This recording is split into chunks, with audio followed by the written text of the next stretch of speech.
And we're off.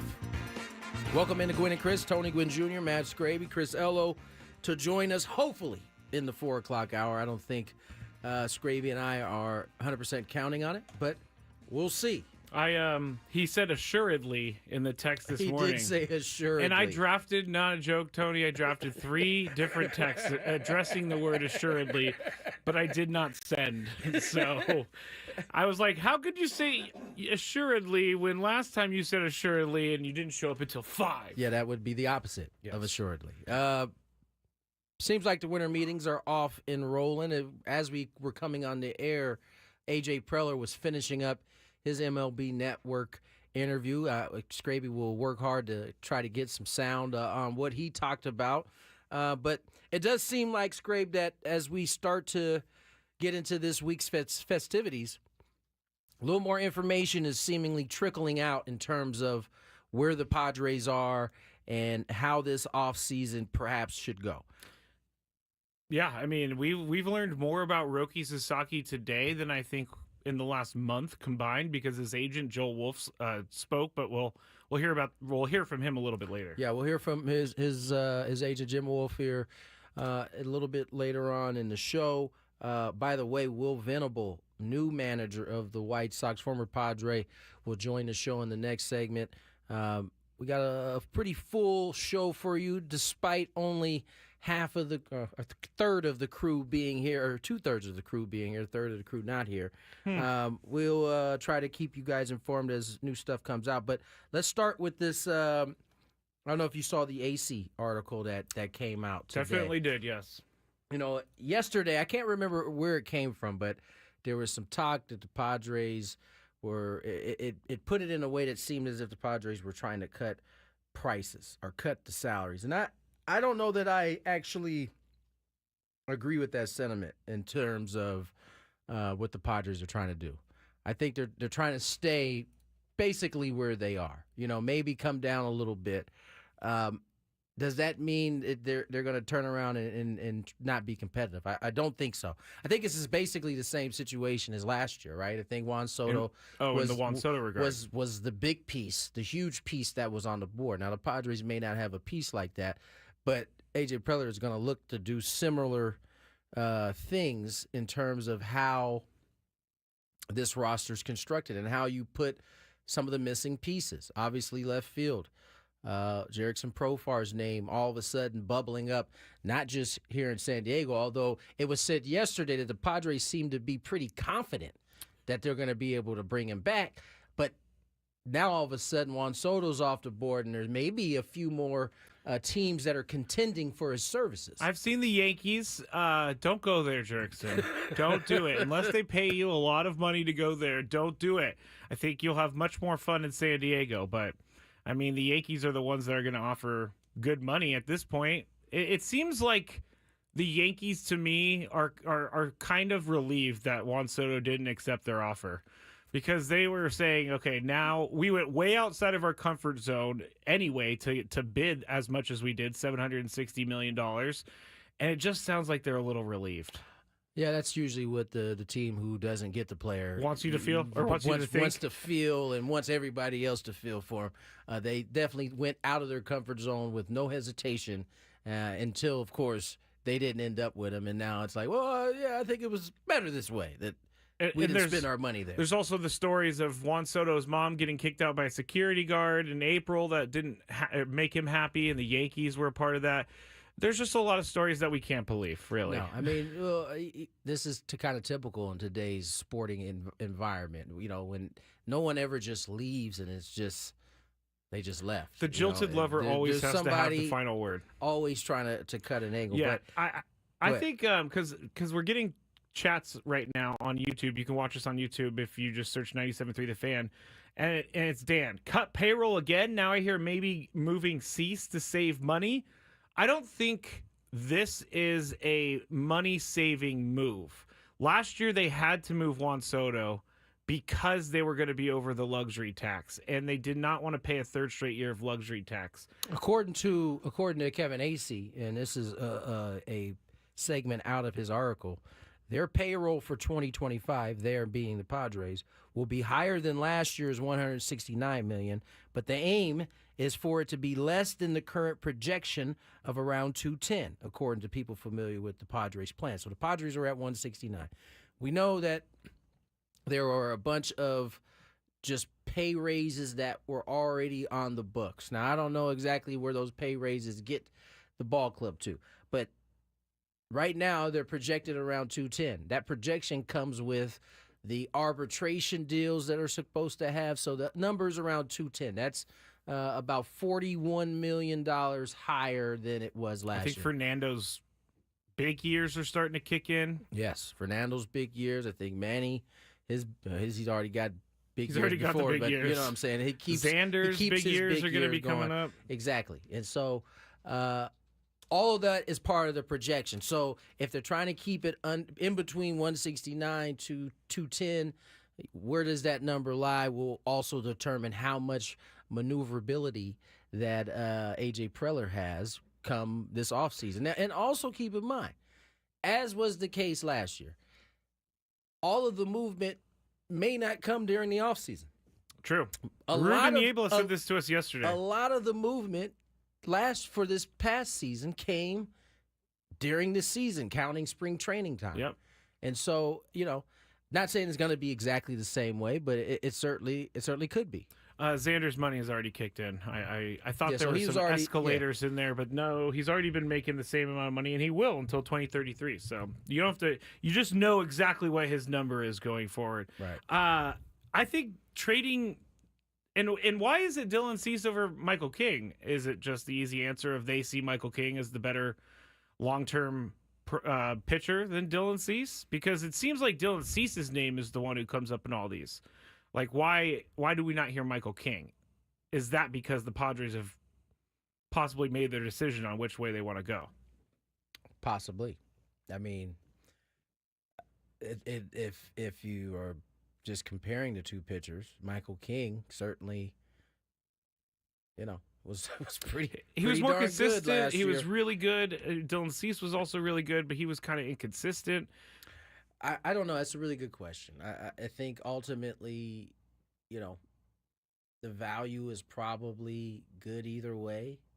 But I think you're probably hanging on the King because you feel like the upside might be a little bit better.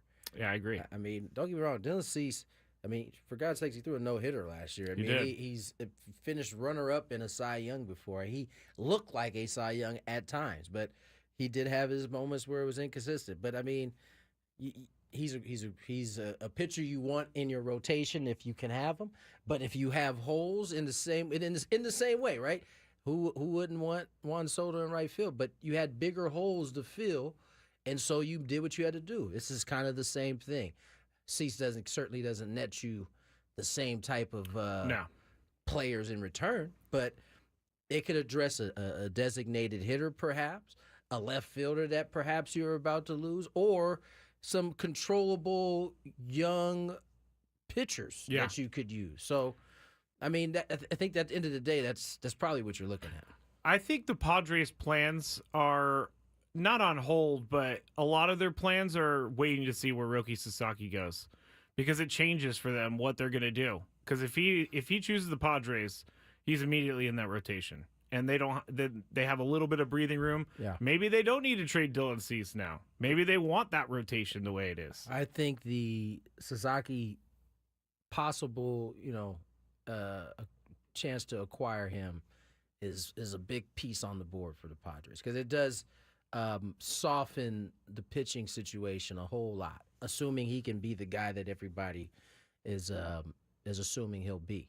And we'll play the Joel Wolf audio, the Roki Sasaki agent, a little bit later. But let me tell you, it sounds like Roki Sasaki likes a market like San Diego.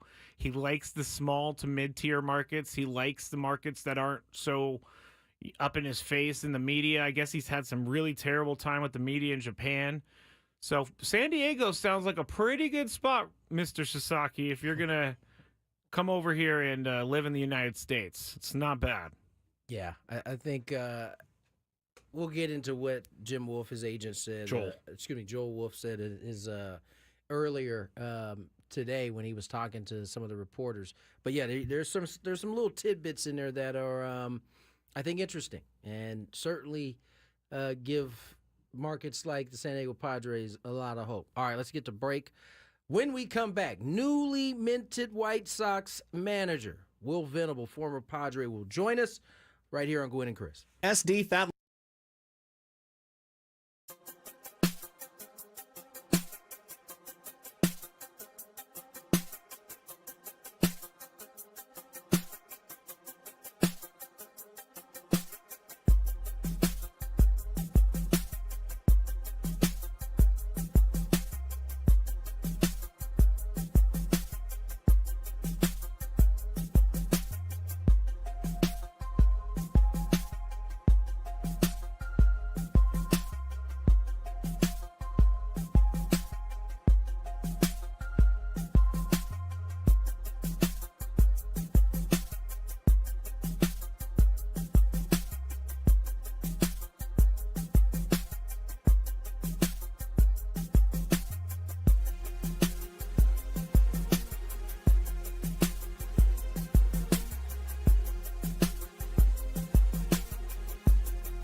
2:17 on the clock.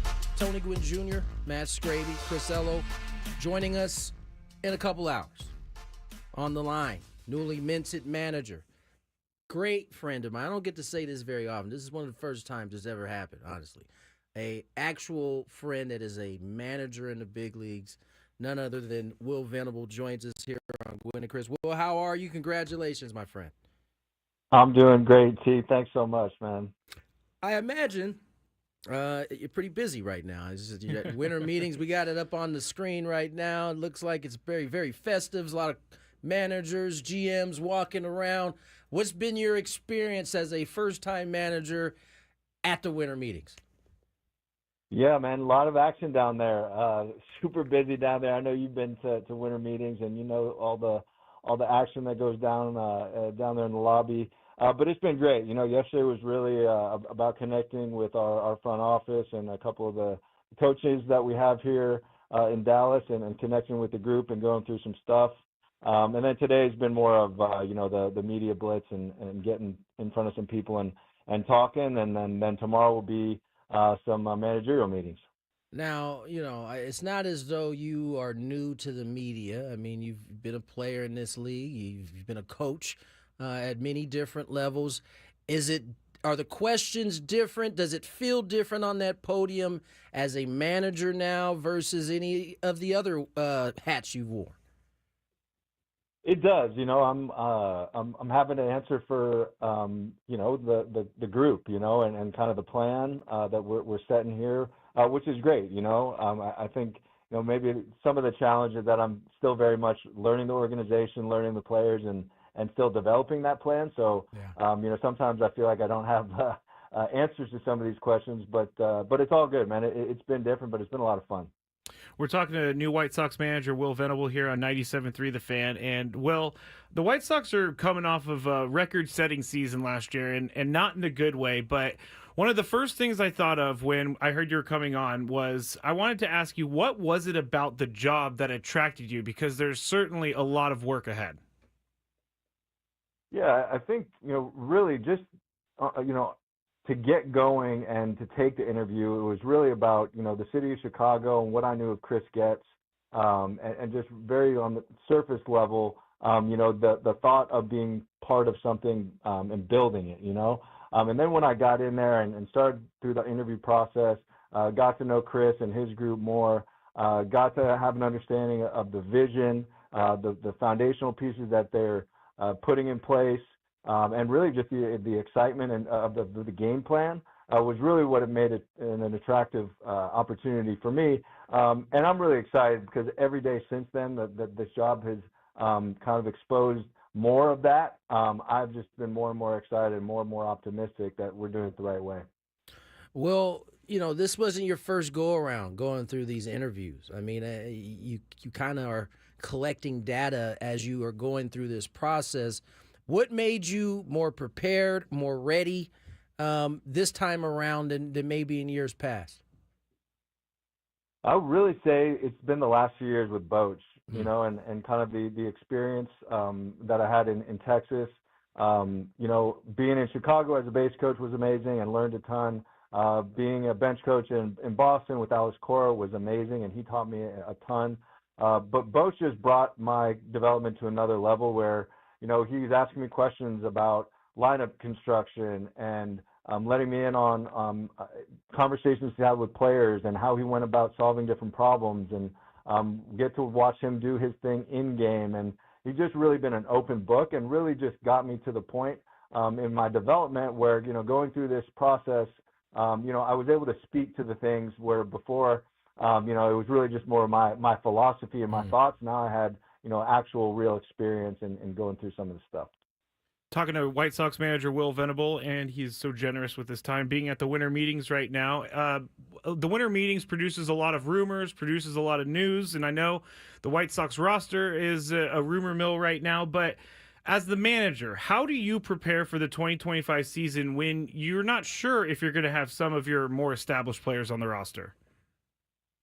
Yeah, obviously the roster will continue to develop through the off season, like everyone's roster will. And as we get closer to spring training and through spring training, we'll have more clarity on how we want to approach things with our specific roster. But right now, there's just so much work to do. Just getting myself familiarized with the people that we have, talking to players, building some of our things internally that we want, information-wise, feedback-wise, game planning-wise. That I really haven't got to the point of what is this team going to look like on opening day, because one, I know it's going to change, but two, there's just so much work to do right now, and I'm really enjoying that process. Well, as you know, all good managers adapt, to the rosters that they have.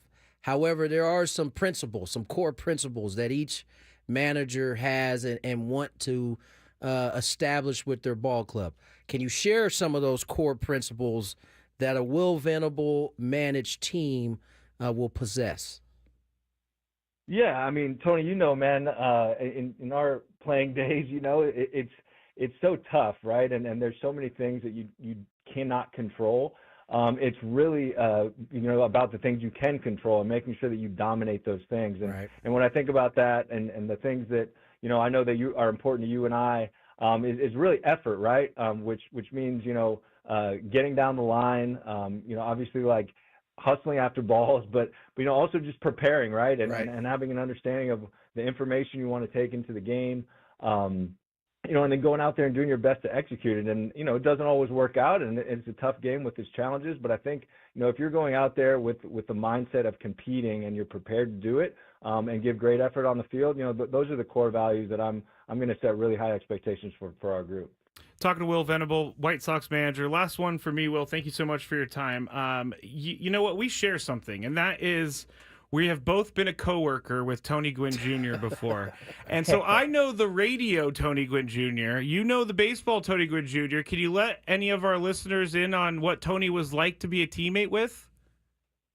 Yeah, I mean, I just talked about the preparation and the competitiveness and going out there and competing and giving effort. You guys saw Tony play. All those things were part of his game. But for me, it's hanging out at the hotel. It's going to the dinners. It's in the clubhouse. The personality that you guys see on the radio, you're able to get that throughout your day. He was a special guy to be around and one of my favorite teammates of all time, for sure. I appreciate that, Will. Lovely. One thing before I let you go, managers have let's say, a problem with wearing jerseys. Usually you get a hoodie or some type of top. Are you going to be a guy that actually has his jersey on underneath whatever top is on? I will have my jersey. I think I will, but I'm gonna tell you right now, T, Chicago in those first month and a half, April and cold. Even into May, it can be brutal. So I'll have that jersey underneath there, but about 8 layers on top of it too. Fair enough. Well, hey man, congratulations on the gig, man. I know for myself, I'm looking forward to seeing you have a lot of success in Chicago. I know it might take a little bit of time, but they got the right man for the job. We appreciate you coming on today. Thank you guys so much. Will Venable, manager of the Chicago White Sox. Great man, great dude, great family man. He's going to be a great manager. He sounds pretty excited. Sounds pretty solid too. Yeah, his answers were. It's Princeton grad. Man. The people on the chat were trying to figure out if it was Princeton. Yes, Princeton grad. He was Princeton grad. Played hoops at Princeton as well. So he was a 7-year Padre. Yeah, he's one of my favorite teammates of all time. I tell you a quick story. It's funny. I was couple days before I got traded to the Padres. We're flying from Nashville to Portland, and I'm sitting next to this young lady on the flight, and she's just like chatting my ear off. She picked up real quickly that it was a baseball team. And I was like, that's interesting. Not a lot of people pick that up. They guess a whole bunch of other sports before baseball, right?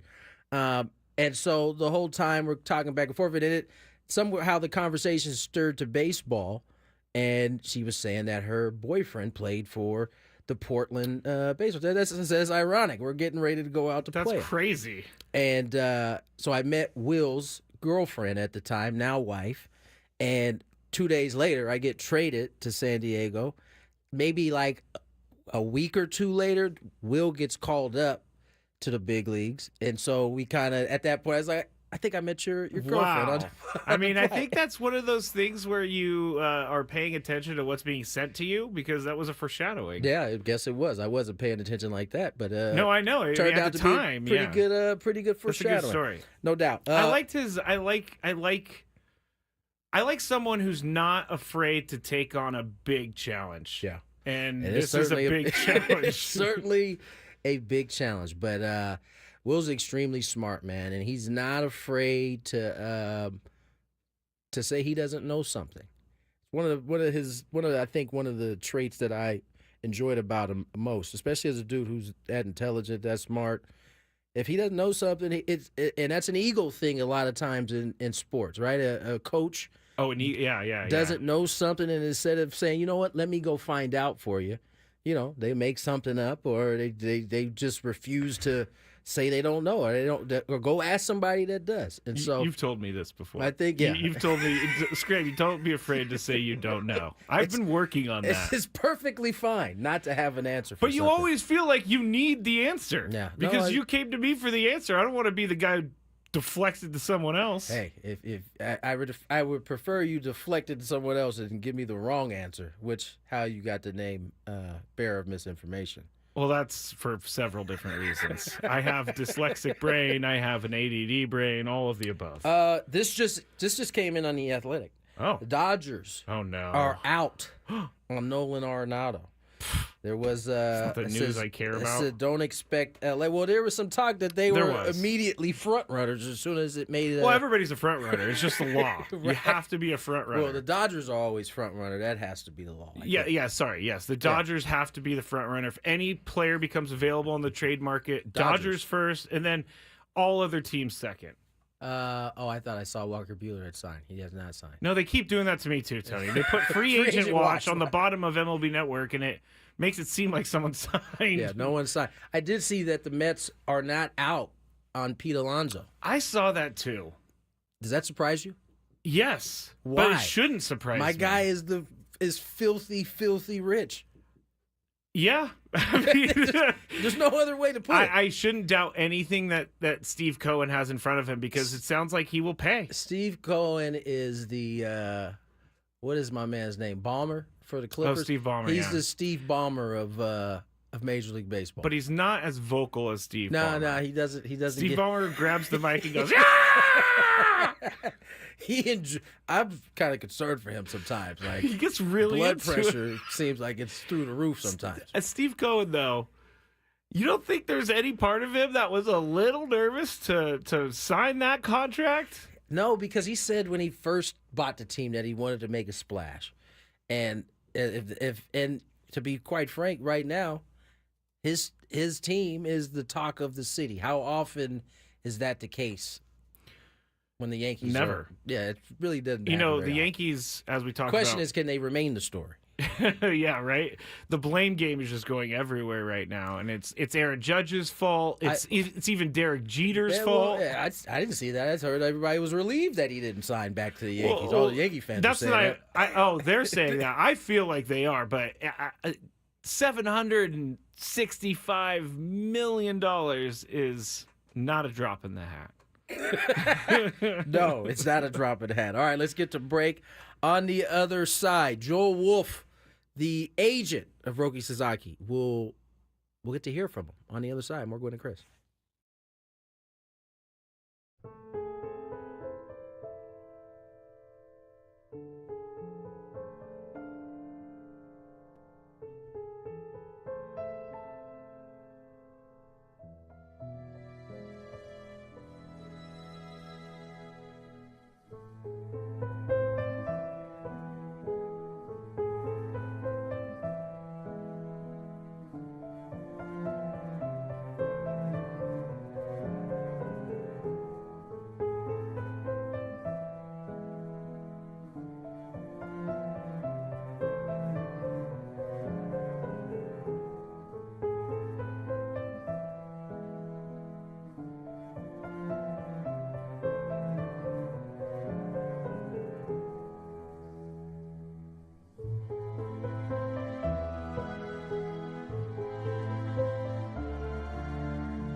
afternoon, 2:36. Tony Gwynn Jr.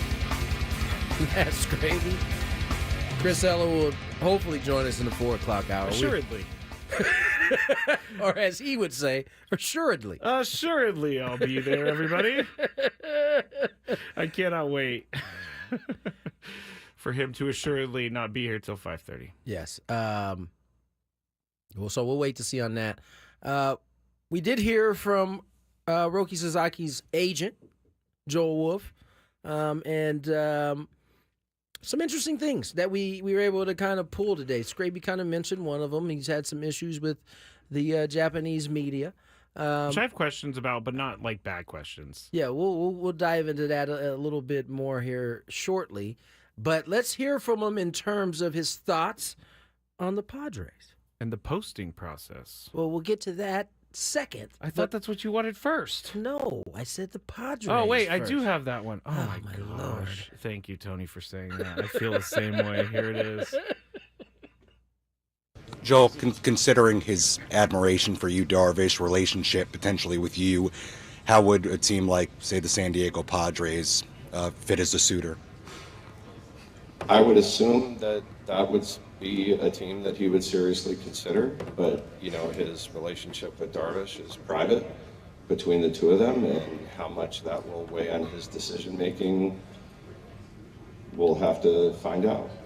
How open would he be playing with some of his former WBC teammates, whether it be Darvish or Yamamoto or something like that? That's a good question. Just a few years ago when I was representing Senga, one of the questions we heard from many teams, and then I heard it again with Yamamoto, was it an obstacle to signing the player by having other Japanese players on the team, or was it an attraction? And it's different for every single player. Each player is unique in how they feel about it, and I think it also matters on the player that is already on the team. How much do they reach out to other Japanese players? How are they perceived by this particular Japanese player? And it just varies player to player. With Roki and his age, do you think it's more beneficial, or the attraction part of it? Is he leaning that way? I think it could be. All right, he's definitely trying not to He's say very anything. methodical with With his answers there. And if you listen closely, surgeon-like. Yes, if you listen closely, I did get something from that. You know what I got? What?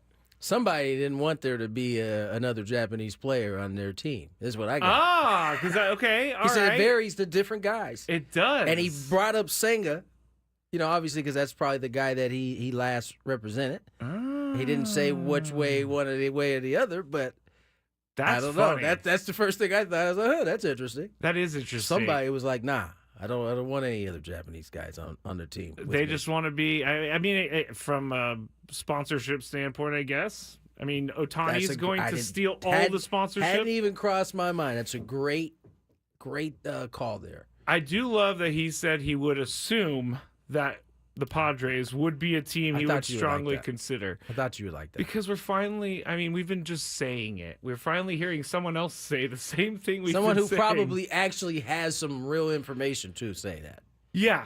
It's not a bunch of a guessing game. No, it's not reports or rumors. It's actually from the agent's mouth. But I gotta think that Joel Wolf representing you, Darvish, and Roki Sasaki is a good thing for the Padres. I don't know why, because many agents represent players on all different teams, but I gotta think, U's right there in Joel Wolf's ear. Like, let's go. Get him to the Padres. This is why you always fall so hard when it doesn't end up happening. I'm trying to You're already dreaming up things that may or may not even have been said or happening. I have a term for that. What is that? I can't say it on the air, but it's I future mess myself. Oh, that yes, doesn't mean yes, anything either. Yes, So yes, you do. I have this thing that I live by, and it was something I stopped drinking to, which was don't worry about things that haven't happened yet. I just can't help it, Tony. It's just part of me. I mean, some of it is the fun part of this time of year, is that you get to kind of foresee something happening that May or may not happen. But that was certainly a good piece of information, good piece of news if you're a Padre fan, that he does consider that team, that ball club franchise to be someone that Sasaki would want to kind of partnership with. Yes. He also talked about how they'll navigate the posting process. Process going forward now. I wanted to make sure that we left it a little open-ended. Having been through this before with other players, I didn't want to have some type of hard cookie-cutter system. Cookie-cutter meaning some predetermined system. So as of right now, our plan is I will go back tomorrow sometime, hope to meet with Roki in person over the next couple of days, and map out a schedule to meet with teams, hopefully beginning next week. I don't know the number of teams, and I know that Roki plans to go back to Japan for the holidays sometime before Christmas and possibly stay in Japan for 1 to 2 weeks. And then when he returns, prior to his returning, we would discuss whether or not he would at that point travel to see some cities or return to have more in-person meetings. We're going to leave it open-ended. Well, it sounds like this is going to be a nice long process. Yeah, That's what it sounds like. Just like him saying it, it's gonna take forever. I'm like, dude, just say it. Just say it. Like I said, surgeon-like. Surgeon-like is right. With like, his words. Just say it, please. Man, yes. So, I mean, it sounds like Roki Sasaki's going to take his time. Next week, they'll start. What was he said? He's gonna sit down with Roki this week. Next week, he's gonna start talking to teams, and then he's gonna go to Japan for the holidays, a week or two, and then come back and possibly start meeting with teams. We're looking at like New Year's, but maybe after New Year's. I thought he couldn't be signed until a certain day. Maybe that's true. I'm not 100% sure on that. I think it's like January. I'm gonna have to look this up. I know Adam probably knows. He probably officially can't sign, but there could be reports that he has agreed to terms. Yes. Okay. I can't Google fast enough. Sorry. Yeah, it's all good. No but yeah, it's just we're gonna be in holding pattern for a long time. All right, let's get to probably January 15th is right. Can't sign a deal till then. Thank you, Tyler. Tyler, good looking out. Let's go to the I guess probably the most, I don't know, shocking part of what Joel Wolf had to say, and that has been the relationship between Sasaki and the Japanese media. Apparently, there has been, I don't know, some tough coverage, maybe? Yeah, and I'm getting that ready. I definitely did not really understand what we were going for here, but here I'm just putting it up on the screen as we speak. And then we could hear from him, but he stood in front of a lot of media doing this, and he must have known that he was going to be asked these questions, but he didn't memorize it. Anyway, here is the media and Roki Sasaki. You mentioned Roki's former teammates with the WBC. How important is comfortability for Roki in his decision? I don't know yet, to be honest. Roki's had a tough go of it the last couple of years. The media in Japan, not the Japanese media based here, I want to clarify that, but the media in Japan has been very tough on him. And he's not had a great time with it. And I think it's, my personal opinion, I think it's been a bit unfair. And it's affected him mentally a little bit. But he's a great kid, and comes from a great family. I know his mother, I know his brother, and his dream is to come here to the major leagues. And I think that he hasn't really wrapped his head around the individual teams and the individual cities, and he just really doesn't know much about them. Most of the Japanese players don't, because they don't get the opportunity to come here. He was here for a very small amount of time because he was fortunate enough to play in the WBC, but that was a very small. Sorry, I was watching. I was trying to get Scrappy to wrap it up there for a couple seconds. I got lost in it for a second. That's interesting. And That is very interesting. And he clarified the difference between the actual American Japanese media that's out here and the Japanese media that's in Japan.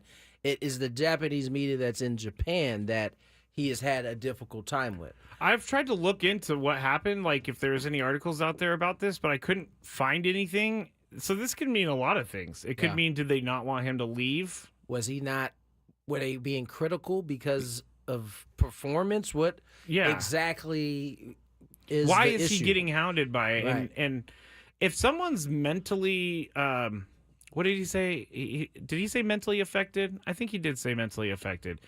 I mean, he's 23 years old, and this is a major life change.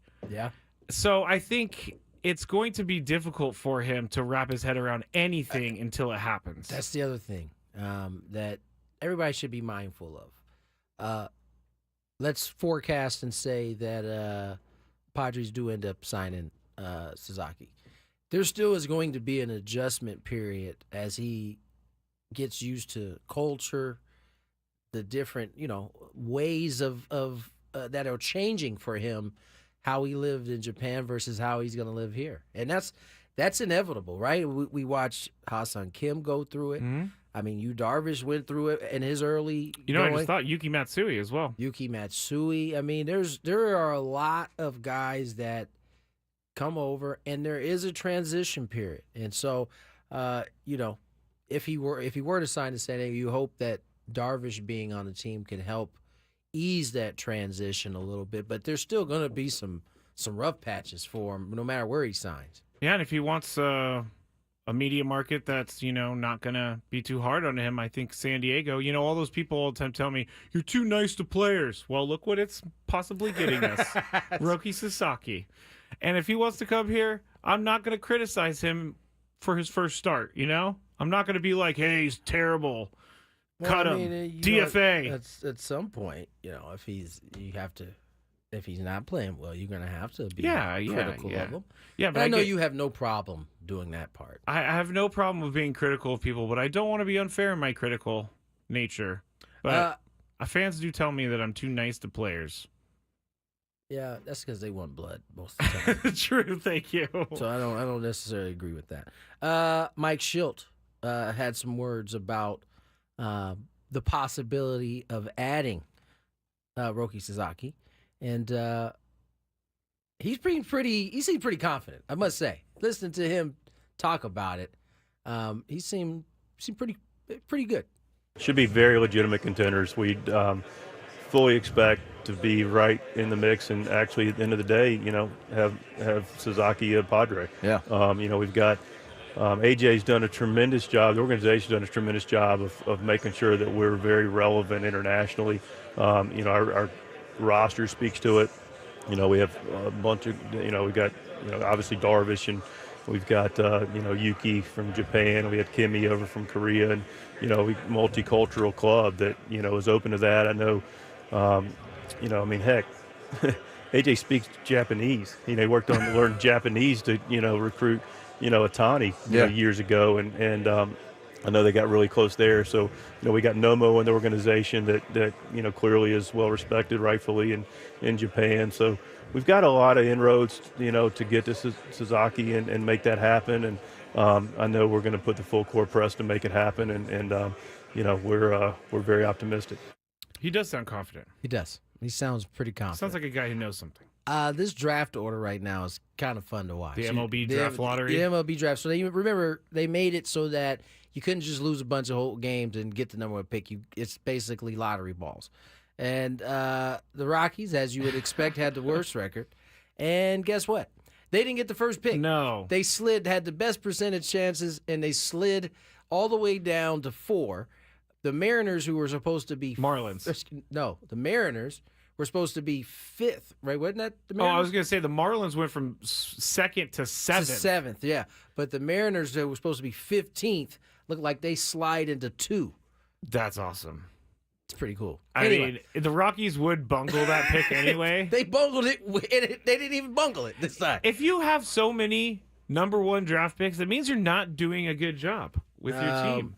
Breaking news. Why don't we hit the tab, buddy? Oh, I didn't know this was. I guess this is breaking This news. is breaking news.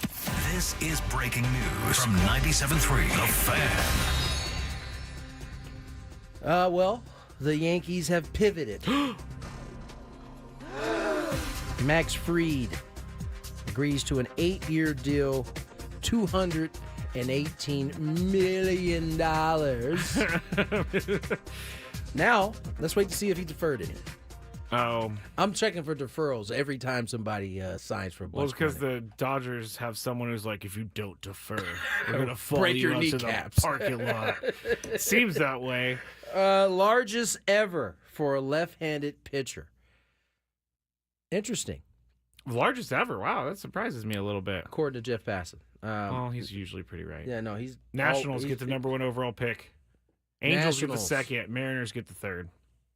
Wow.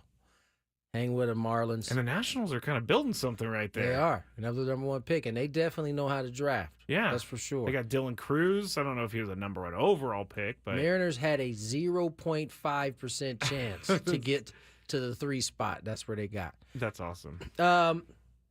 Max Fried. That's probably the money that Blake Snell was looking for last year, up over $200.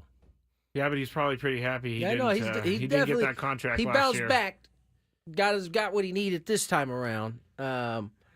But yeah, this Max Fried. We knew that the Yankees were going. If they were offering $700+ million for one player, now you assume they're going to break this up. So there's about a third of it going someplace else right there. A little more than a third of it going to one player. Now, I know the Padres, we were talking about Max Fried coming to town, but is that really a needle mover for Yankees fans? Max Fried? I don't know if it's a needle mover for Yankee fans. It's a needle definitely, mover for their team, though. Yeah. You know, you got my man Cole. You got Max Fried, Rodon. So I mean, pretty good staff to start with right there. I'll expect another signing from the Yankees by the end of today. You heard it from Mr. Scraby. Let's get to break. First hour in the can. Little daily gambit coming your way. More Gwynn and Chris.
The Fan. Welcome back into the Odyssey Palace here, 97.3 The Fan. Gwynn and Chris. I am Matt Scraby. Chris is on his way up to Fullerton. He'll join us when he gets there, assuredly, and we will allow him to join us when he gets there, assuredly. Thanks to Will Venable in the first hour for coming on the show and talking about being the new White Sox manager. I was very impressed, Tony. I've never actually heard Will Venable speak in that kind of context, but very impressed. And the White Sox, I hope they do well now. I'm a big fan. Yeah, he's stand-up cat. Stand-up cat. He's got Steven Wilson, He's got Steven, for sure. But yeah, go back into the podcast. You can listen to that interview if you go to 97.3 The Fan SD, or you go and use the Odyssey app. You can also watch us on YouTube if you would like. Just go to YouTube and search 97.3 The Fan. Now, Tony, I have a bit of a complaint to lodge with our fantasy football commish, which is you. And my complaint that I'm lodging right now maybe is due to me being eliminated from the playoffs last night because Chris's... Hold that thought. Oh, I want to share more? something with you guys. Oh, It gosh, has okay. nothing to do with what you're about to talk about, but has to do with baseball. Not often does this happen. I think it might have been one of the last couple years I was playing. Pittsburgh Pirates, and I believe the Florida Marlins got fined and then had to add to their roster. There is, those may not know, there is a floor. A salary floor for organizations. You can't be below a certain level. And it was a while back that it actually came into play. The A's are in this situation right now. But they just paid all that money to They had Severino. to add Severino in order to get their levels up. So this wasn't a we want to make a splash move. That's why I bring it up. Because oh, come on. Yeah, I just thought that was interesting. That Here is it is. It's like, interesting. oh, we're okay. So maybe this is the first move towards eventually Vegas. By the way, that does look like it's starting to clear up finally. We'll so, see. I guess the percentage has gone up for me to about 30% of it happening to about 45% now. But So A's fans, don't worry. The A's didn't just try to get better overnight. They just tried to get within the rules. That's the only reason they spent that money. And they sat up there and they're like, we wanted to make a big difference. There were a bunch of memes of Sirianni looking out. Sirianni, excuse me, looking out over the AAA facility that is in, and then there was a bunch of thought bubbles on his head, like, what did I just sign up to do? That is, Severino, you're saying. I'm sorry, Severino. Yeah, I thought you were saying, okay. I said Soriano. Yeah, did he Severino. know that they were going to play in Sutter Health Home Park? Clearly he did. I mean, and the whole thing, I said this on the Scraby Show. If they're signing him to make a big splash, and they want to make a big splash when they go to Las Vegas, Tony, they signed him for the years that they're not going to be in Las Vegas. He's not signed in 2028. He has a 3-year deal. Well, guess what? It's 25, 26, clear 27. the books, and maybe they can make the big splash that offseason. You know, I feel a lot better. The world is back on its axis now that the A's are back to their old ways. I actually kind of got angry about this whole A's thing because it's stupid. It's just dumb. All right, now go to your grievance now. What's Okay, your my grievance is I had the second most points scored in fantasy football this year. Okay. Guess who had the first most? Who's that? Chris. Hello. By 4 points he beat me, but he beat me. Here's my issue. We What's have your two issue? divisions. Four playoff teams came from one division. 2 playoff teams came from the other division. I would have been the third. Why do we have divisions if it doesn't mean anything? And also, one of the guys got the number one, or got a bye because he's atop the division, but his record is not as good as the other players in the division. That happens in the NFL all the time. No, it doesn't. No, I was gonna say each team. I was like, do they? Honestly, each team gets 7 playoff teams. Honestly, or as each commissioner, conference. I did not know that I actually could control exactly how the playoff. I knew you could pick how many teams. I didn't know the division part. I would like to protest this season because I should be in under. Well, you guys are subject to checking the rules before the season actually starts if there's any griefs. No. I only know about this rule because it affected me, Tony. That is the only reason. Fine. I scored so many points this year. Jamar Chase is going to be on a wasted team, just like in real life. Oh my gosh, they're showing something on TV where they're showing. Max Fried got his ankle stepped on. Anyway, are you going to do anything with this grievance? I'll take it up with the rest of the crew. The rest of the crew. Yeah, I don't unilaterally just make moves. I like to put it up for a vote. I just feel with our members. I just feel so dirty because when I look next to my name, it has an E for eliminated. Well, you're eliminated. Above guys like Will Galvez. Like that, putting me in the same category as Will Galvez is something that I never, ever want to do. Ever. Gravy! All right, Daily Gambit. Doesn't sound like Tony's going to do anything with my grievance. We'll see what we can do. Okay. Do you like money? I think about money a lot. Do you like money without doing anything? Winning. Do you want to make money while watching sports? I think Washington is a mortal lock. Washington! Woohoo! If you answered yes, this is your segment. Just don't blame us when you lose. Nothing is ever your fault. It's your game. Take it. Gwynn and Chris go through the top bets of the day in The Daily Gambit on 97.3 The Fan. Daily Gambit's our daily sports betting segment here on Gwynn and Chris. Please, everybody, gamble responsibly. Tony, the chat is not letting me out of this one easy. Comment from Dan. The champ is now an ex-champ and is crying. The ex-champ is here! No, I got to change my name to Peasant Squad is what I came up with. I like Nate, they're on your head about this, too. Nate says if it was Chris, you would be happy about it. That's absolutely Facts. true. I'd be like, the rules are the rules, Chris. Let's see, who else? Oh, Ron Davis, who's in this league with us. What do RD have to say? Scraby, don't take it too hard. You wouldn't be able to hack it over here in the adults league. Oh, he made the playoffs, so I also beat you in the season, Ron. It doesn't matter because you're moving on, but ugh. All right. I hate missing the playoffs. I hate it. I hate it. What division is RD in? He's in the one with the 4. Which is that the West? I don't know. We all live in the West, except for Thomas lives in the East. He's in the opposite division? I think so, because there's only 2 that made it from ours, and it was Chris's wife and then John from KSON. No, it looks like a trade is coming down the pipeline as we speak as well. For baseball? Baseball. Or fantasy football? All right. Do we have it?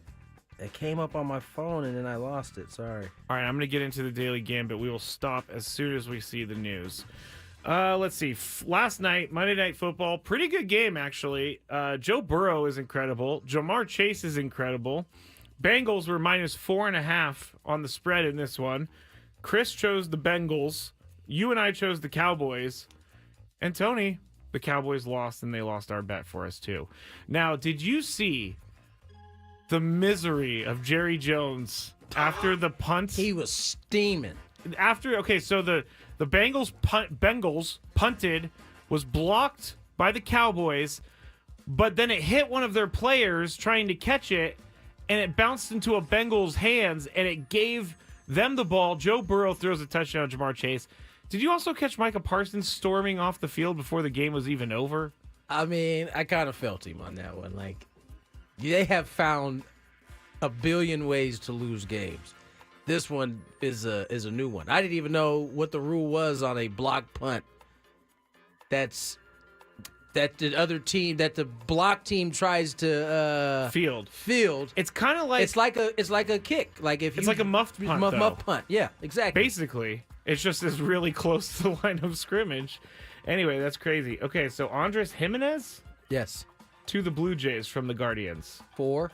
Doesn't say yet, but we'll check on that in a second when we get some more information. But things are happening, Tony.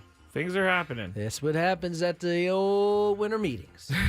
The old winter meetings. Excuse me. Rico Dowdle. I needed him to have a huge game. I needed him to have like 50 points. Rushing and receiving, or CD Lamb. Who has more rushing and receiving yards? Rico Dowdle won this bet, 141 yards. We all chose Dowdle. CD Lamb only had 94 yards. However, CD Lamb caught a touchdown right in the beginning of the game, putting any thought of me making a comeback to bed. Kicked you right in the where you know where. I'm just shaking my head, yes.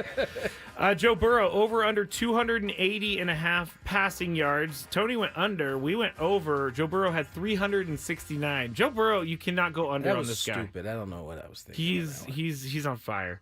The Indiana Hoosiers, they were playing Minnesota. Indiana spread. They had the spread by minus 9.5. You guys chose Minnesota. I chose Indiana. Indiana won by 15.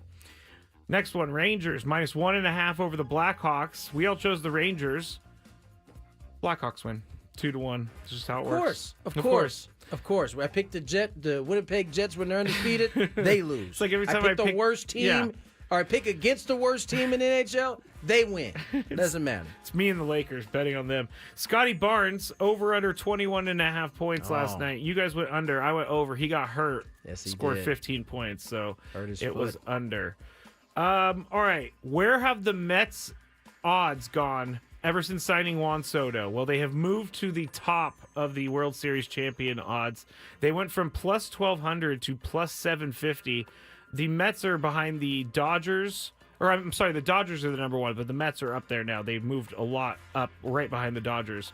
The Braves are also 750 to win the World Series. The Yankees went from 750 to 850. So I guess that didn't affect them too much that they lost Juan Soto, but it seems like it should. Magic. Okay, there's not much going on in the sports world tonight. There's only a couple NBA games, very few real good college basketball games. So Magic at the Bucks tonight, Tony. It's a Bucks cup minus game. 7.5. They're still doing this? No, this is the final 8 or whatever teams it is right now. 4 on each side. Okay. Give me the Bucks. They're playing some good basketball right now. We're going to go Bucks. Minus 7.5. Yeah, Magic are beat up. Oh, yeah. What's his name? Banchero. And the big guy also just went down. I'll just take it. Wagner. Wagner. Yes. All right, I'm going to take your advice and go with the Bucks too. Now, Incarnate Word. Didn't even know this was a school. I've heard this school before. I'm taking Duke by 50.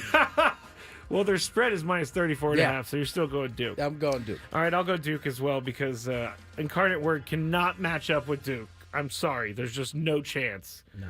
Final bet. Tennessee, number 1 college basketball team in the country right now. They are at Miami, Florida. But Tennessee, 15-point favorites. I'll go first. And I have no idea if Miami's team is good or not. But I'll just go Tennessee. I'm going to go Miami. You're going to go Miami? I don't know if either team is good, but I'm going Miami. Miami. All right. Let's get to break. On the other side, more Gwynn and Chris. Wait, hold on. I got to delete this stuff, Tony. Man, you're getting crazy. It's all right. All right. Try and be on time. Jeez, I know you are. From the 97.3.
3:19 on the clock. Tony Gwynn Jr., Matt Scraby, Chris Zello just texted us. He said 20 minutes. Don't believe it. Well, it rephrased. He said 20 minutes away according at app, whatever that meant. Means he doesn't know what he's talking about. No, it means he's probably checking his maps to see how far away he is. So Chris will join us probably in the 4 o'clock hour. But we've been meaning to get to this because it's a guy who, friend of the show, didn't have such a great weekend. It happened over the weekend, right? It happened on Friday night. During the Scraby show, I'll never forget. Yeah. Famous All Day goes, you have to hear this John Heyman clip. And I heard it, and I said, yes, I did. If by some crazy chance you have not heard it, you're in luck. We're going to play a little bit of it here, and then we'll talk about it on the other side. 2 years later, no regrets. I think It's like at some point, I think someone could probably drop it if they're a nice person.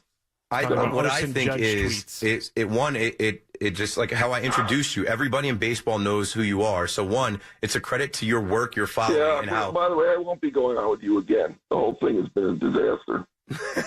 That's okay. I can't even believe you said that to question my integrity. Are you being serious right now? I'm being serious. Yeah, John. Asking me if I'm getting a cut because I have a relationship with an agent. That's outrageous. I know you're not a journalist. You don't know anything about this. I know you don't, but that's an outrageous comment. You should know that it's much. Friday night at 8:30, John. You should know that much. And I am I'm not. done with you. I am not I'm taking done with this that WFAN. serious. Goodbye, John. Thank you for I joining can't us, even John. believe it. Thank you, I John. can't even believe it. Thank you, John. Appreciate that. He's got to get to bed. I had to put that in there because there was a lot there. But for context, before that clip, Keith McPherson, the host on WFAN, was bringing up the arson judge tweet about how he mistweeted Aaron Judge's name and it was arson. And then he brought up, I think the question actually was, how much of a percent of Soto's contract are you going to get when he signs? And that's when John Heyman took the interview in a different direction, which I do not blame John not one bit at all. And I said this on Friday night. When people come on this show and they do it for free, I'm going to show them respect. Not only that, man. I mean, to put someone's integrity out there. I mean, part of his job is being able to break stories and get inside information. If people feel like he's only giving information from people who are giving him money, his credibility comes into question. Yeah. And so I don't. The mere fact, if you listen to the whole interview, John actually played along. He did. I don't know. His ire must have started raising as he was thinking about all that had been said. Because you're right. He hit him with how much you're getting a cut. Yeah. Then the arson part came in. And he was completely, I don't know that even really bothered him. I think he owned the fact that he made a mistake. He got out there too early, and he had some thick fingers that. Yeah, he said he rushed it. Pushed the buttons. He said he's not the first person to ever rush something. And before. he's not. I just thought it was poor taste, and you know what? I don't know that Keith actually understood what the ramifications of suggesting that he was getting a cut of somebody's money. I think it was kind of more in, as he said, he wasn't taking it that seriously. So I'm not sure that he had malicious intent when he said it. Clearly, he was trying to poke fun at John. Yeah. But I don't know that he understood the ramifications of saying somebody was on the take, basically. And that seemed to be what really I'm sorry. The last part of that. I can't even believe it! I hadn't heard that part. You hadn't heard that part, huh? That part. Because I'm one of those people that I get uncomfortable listening to. Oh, me too. To those type of things, and so I probably cut it off a little bit earlier. I can't believe it! and then if it like this. At the end, Keith McPherson said, he's probably got to go to bed. Like, I get you're just trying to recover from someone hanging up on you on the air and being angry about it. Tony, if this happened to me, I think I would die in my spot. Yeah. I don't know if I would recover from this. He did a decent job of going on. He did. He kept it moving. I think he was realizing in real time And maybe he didn't. Maybe he didn't actually come to the conclusion that he probably shouldn't have said he was on the take. That was probably the most egregious part of the interview. I didn't have a problem with him poking at the art. It's not, it's not the nicest It was also thing. like 2 years ago, 3 years ago. It's not the nicest thing to do. Well, but in New York, they feel differently about it because that was being reported that their player was leaving their organization. So they feel a little bit differently about it back east. But that wasn't a cool encounter, right? Believe it. Thank you, John. Believe it. Thank you, John.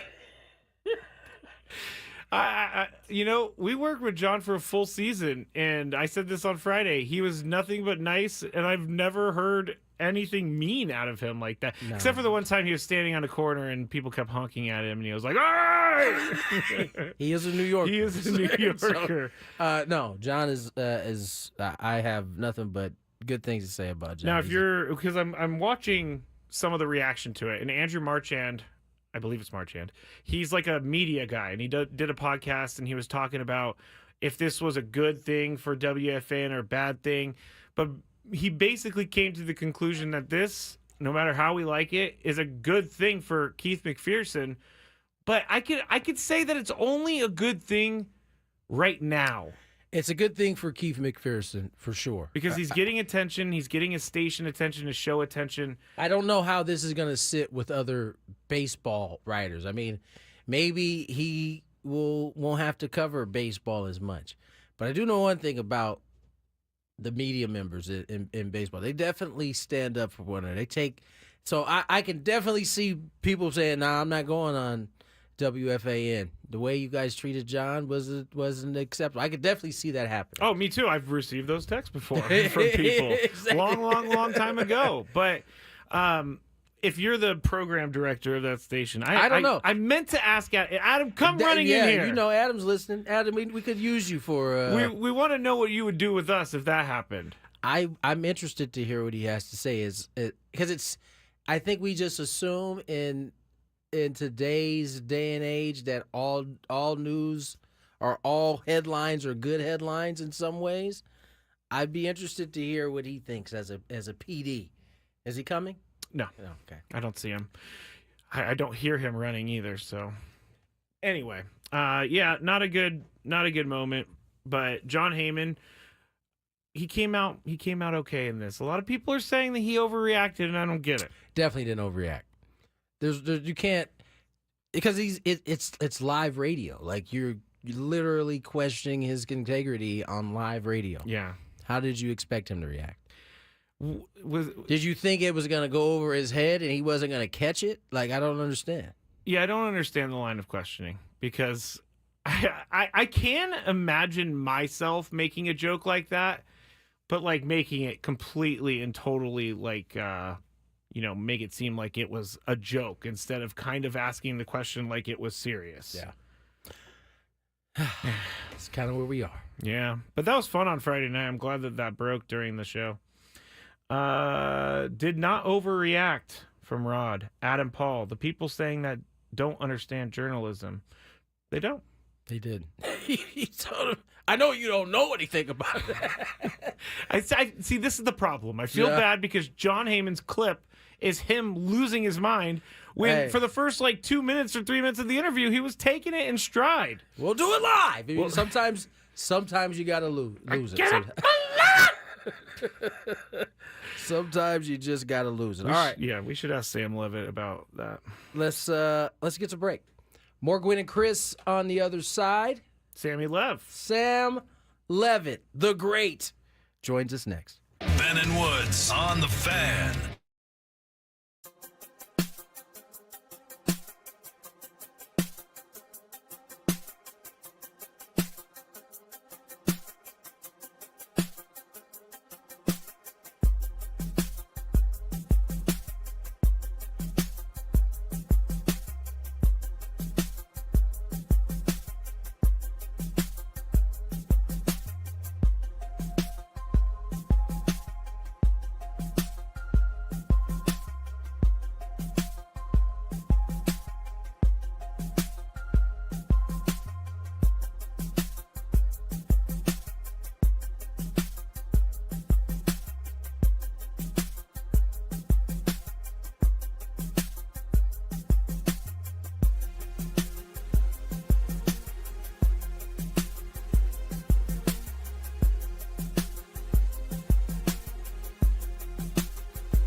former Giant.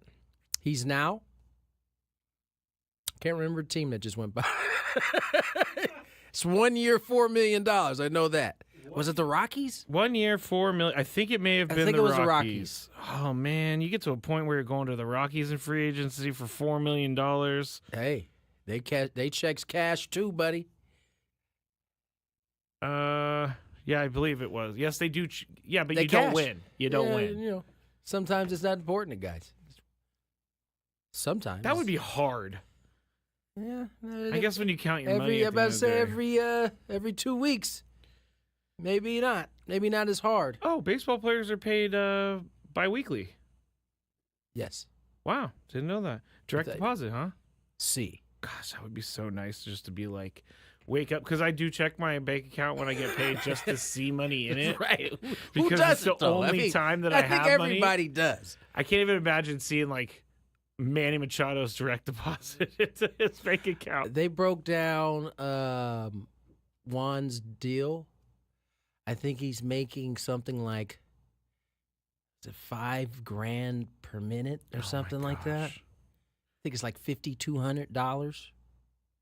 I don't even know what to think about that. That's just crazy. I still can't, like, on the dog walk this morning. It might not be minutes. It might be. It might be days. I'm not sure. Seconds. It's a lot. It's Seconds. a lot. He makes $10 million a second. That is. We did see that there is a full no trade clause for Mr. Max Fried. Yes. Also, no deferrals, and also no opt-outs. No opt-outs. So he's in it for the long haul. He's not deferring. He wants all his chips with dip on time. Tony said that in the break, and it made me crack up. He's like, he doesn't want he wants his chips and dip. Don't be delinquent. Don't be delinquent. It's not going to be late because he's getting it all up front. So again, deferrals are only happening in one place and dudes who are willing to do it. Because certainly Juan Soto wasn't. Certainly Max Fried wasn't so far. I'm sure we'll see some other free agents that are the same. Like, I want my money just in case something happens. Yeah. Let's check some traffic. In case the zombie apocalypse happens, I'll have all my money.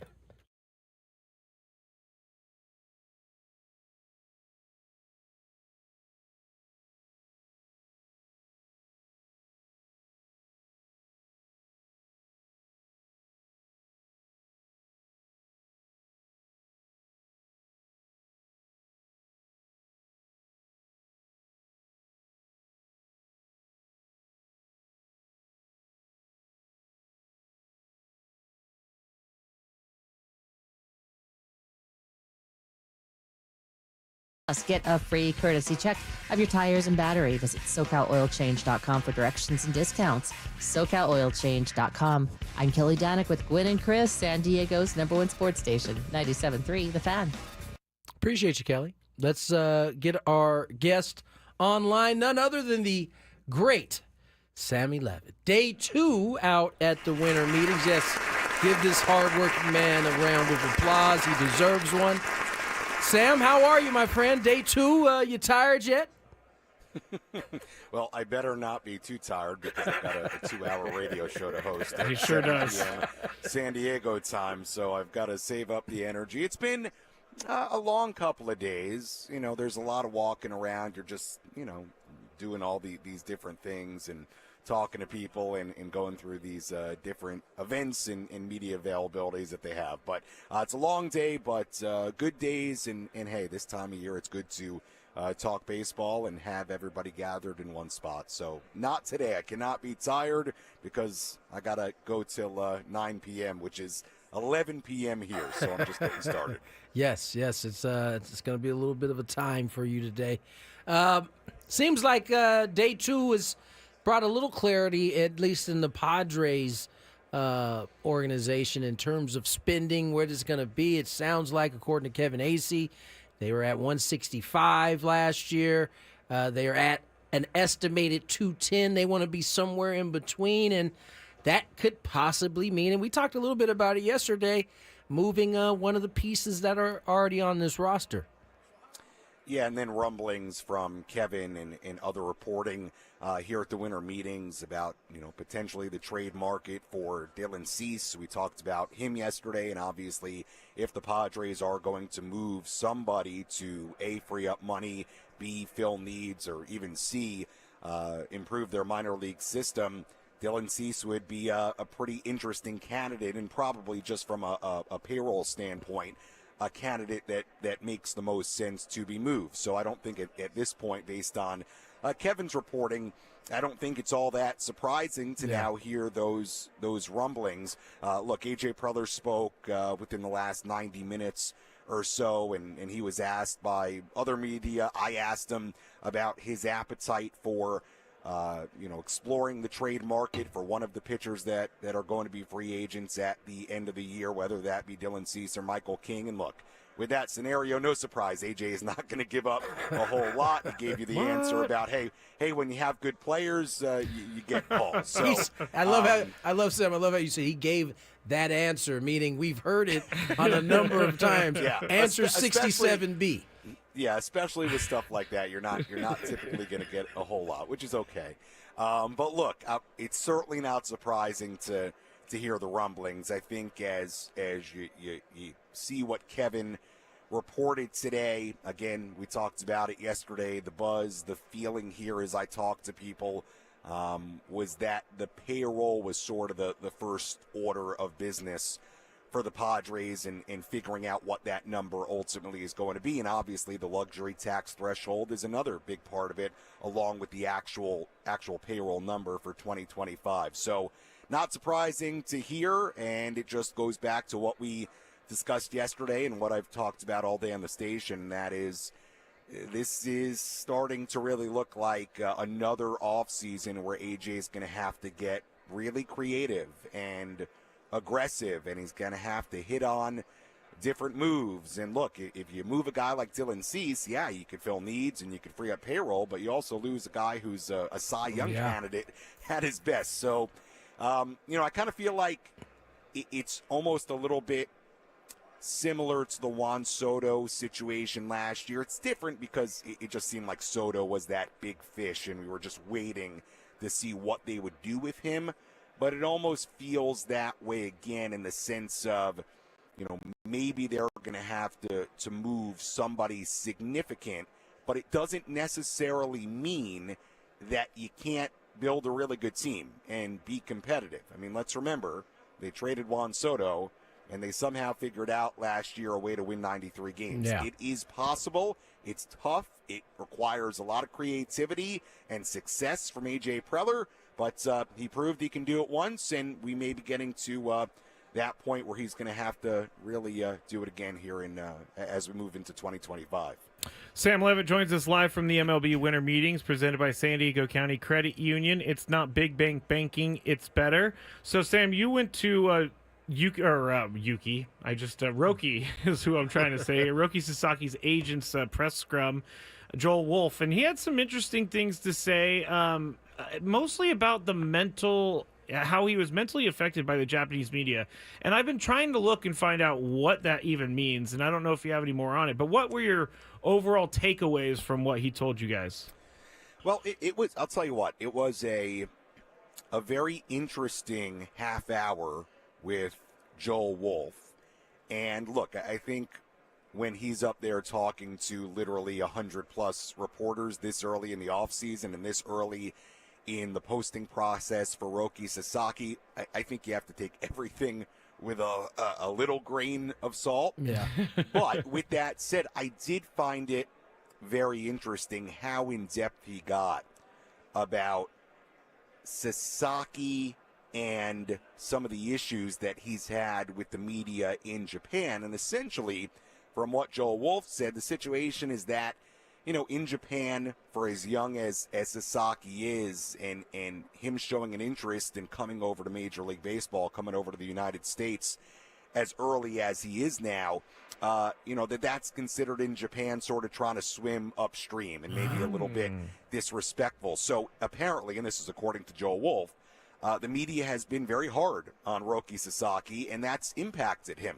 That's been hard for him to go through. So that then led to a part of the media availability where Joel Wolf talked about, the possibility, or at least there being an argument for, a small to mid-market team being sort of a soft landing spot for Roki Sasaki. So, look, they went through all the factors and the idea of him playing with other Japanese players. I asked him about Yu Darvish in particular and how that would make the Padres a potential suitor, and he touched on a number of different things, but he really did go, I thought, for an agent up there that's just getting started in this posting process, this recruitment process. I thought that was pretty interesting. And we also, and I know some of this was out there, but we also learned a little bit more about Sasaki's personality. I mean, he sounds like a very quiet guy based on what Joel Wolf said. Maybe he's this is just me speculating. Maybe he's somebody who, doesn't want the big city spotlight, the big media spotlight. And if that's all the case, then with all things considered, I would think San Diego would be a pretty nice landing spot that checks a lot of the boxes. So, yeah, look, I don't know how much you take what the agent said today as gospel, right? These teams are going to make pitches at a centralized location with Sasaki and his representatives. Then it sounds like there's going to be a little break. Sounds like Sasaki's going to go back to Japan for the holidays, and then after that, it sounds like they'll potentially make some visits to teams he's considering. So it sounds like we are still a ways away from Sasaki making this decision. It really does sound like this process is just starting for Sasaki and his agents. So we'll see, but certainly what you heard today, I don't think it makes you feel any worse about the Padres' chances, because some of what was discussed, it checks a lot of boxes. San Diego does. Sam Levitt joins us here, and indeed, what Joel Wolf had to say did check some of the Padre boxes. We'll see how it goes. Max Fried off the board today, Sam. Juan Soto Sunday. Who do you think the next piece to come off? Do you think it's Burns? Do you think who do you think that next free agent is to come off the board? Out of the big guys, of course. I'll at least say this. To be honest, I have no idea which one's going to come off the board next. I mean, give us a name. Well, the good news is that the market seems to be moving, because Fried just came off. I just saw who made the deal before I. There was something else before I came There was on, a small Tyro Estrada deal. There was a trade. Guardians, Andres Jimenez. Yeah. Oh, that was it. Andres Jimenez, who's a nice player. Yeah. So it looks like things are picking up, which is good. I guess I'll predict that it'll be another starting pitcher. It's interesting. You're not hearing anything about Pete Alonso, which I find just fascinating. I think that bodes well for the Mets, that you're not hearing a whole lot of conversations, because apparently he's still on the board for them. Yeah, and I'll also say this, as we now dive a little bit deeper into this idea that the Padres are really going to explore trading a guy like Dylan Cease. I wouldn't expect it to come all that quickly, because you can make the argument you want some of these bigger free agent starting pitchers to come off the board, and that way you may have teams that are more desperate to get a guy like Dylan Cease because they miss out on a Fried, they miss out on a Corbin Burns. So look, it's all interconnected. We'll see what happens, but I don't know who's going to sign next, but when you relate it back to the Padres and the trade market for some of these guys, it all certainly plays a role. Talking to Sam Levitt, he is at the winter meetings in Dallas, where Monday Night Football was last night. Sam, did you ever think that you should just head on over to Jerry's World and try to get into that game, watch it a little bit? No. In fact, I'm going to be honest with you. I did not even realize the Cowboys were on Monday Night Football. It's okay. You're pretty locked into your world. Yeah, until last night. But let's be honest, the Cowboys are not very good. Who'd they play? The Bengals? The Bengals, yeah. Yeah, so it wasn't a particularly great matchup as far as playoffs. So I was not locked into it. I did go to Deep Ellum last night, that area of Dallas, and I went to Terry Black's Barbecue. Oh, and I had quite the meal. It was very good. It was very good. I'll tell you everything I had. And the point of this story was I walked around that area for a little bit afterwards, and I saw the Cowboys on the TVs in the bars there. So that's when you realize, oh man, the Cowboys are playing. Yeah. So let me tell you about the barbecue. So I got a lot. I got brisket. I got jalapeno cheddar sausage. Ooh. I got 2 pork ribs. I got green beans. Ooh. I got mac and cheese. Creamed corn, which was really good. Delicious. And I got peach cobbler. Oh. So I got a little bit of everything. I didn't eat all of it, but I got a little bit of everything. I'm pretty familiar with Texas barbecue because I spent a lot of time in there. Corpus, Yes, and Amarillo, but I'd never been there to Terry Black's barbecue, and it was very good. It was very, very good. So I was happy. The peach cobbler got me in another. The cobbler was good. Yes. You should have seen Tony's eyes light up. It was just that just took me to another good. place. Well, Sam, day 2, almost in the books. You got a little bit longer to go, as you said, but we'll catch up with you again later on this week. All right, guys. Appreciate it. Thanks Thank you, so much. And again, I'll be back on at 7 p.m. for 2 hours live here from Dallas, and we got a lot of good stuff. All right. He's clearly saving it for the show, so That's fine. Sam, you know what? I'm not going to even steal any of your news stories before you go how on about tonight. this? I'm Here's not a mad at you compromise. at all. You can play it while Tony is there, but why?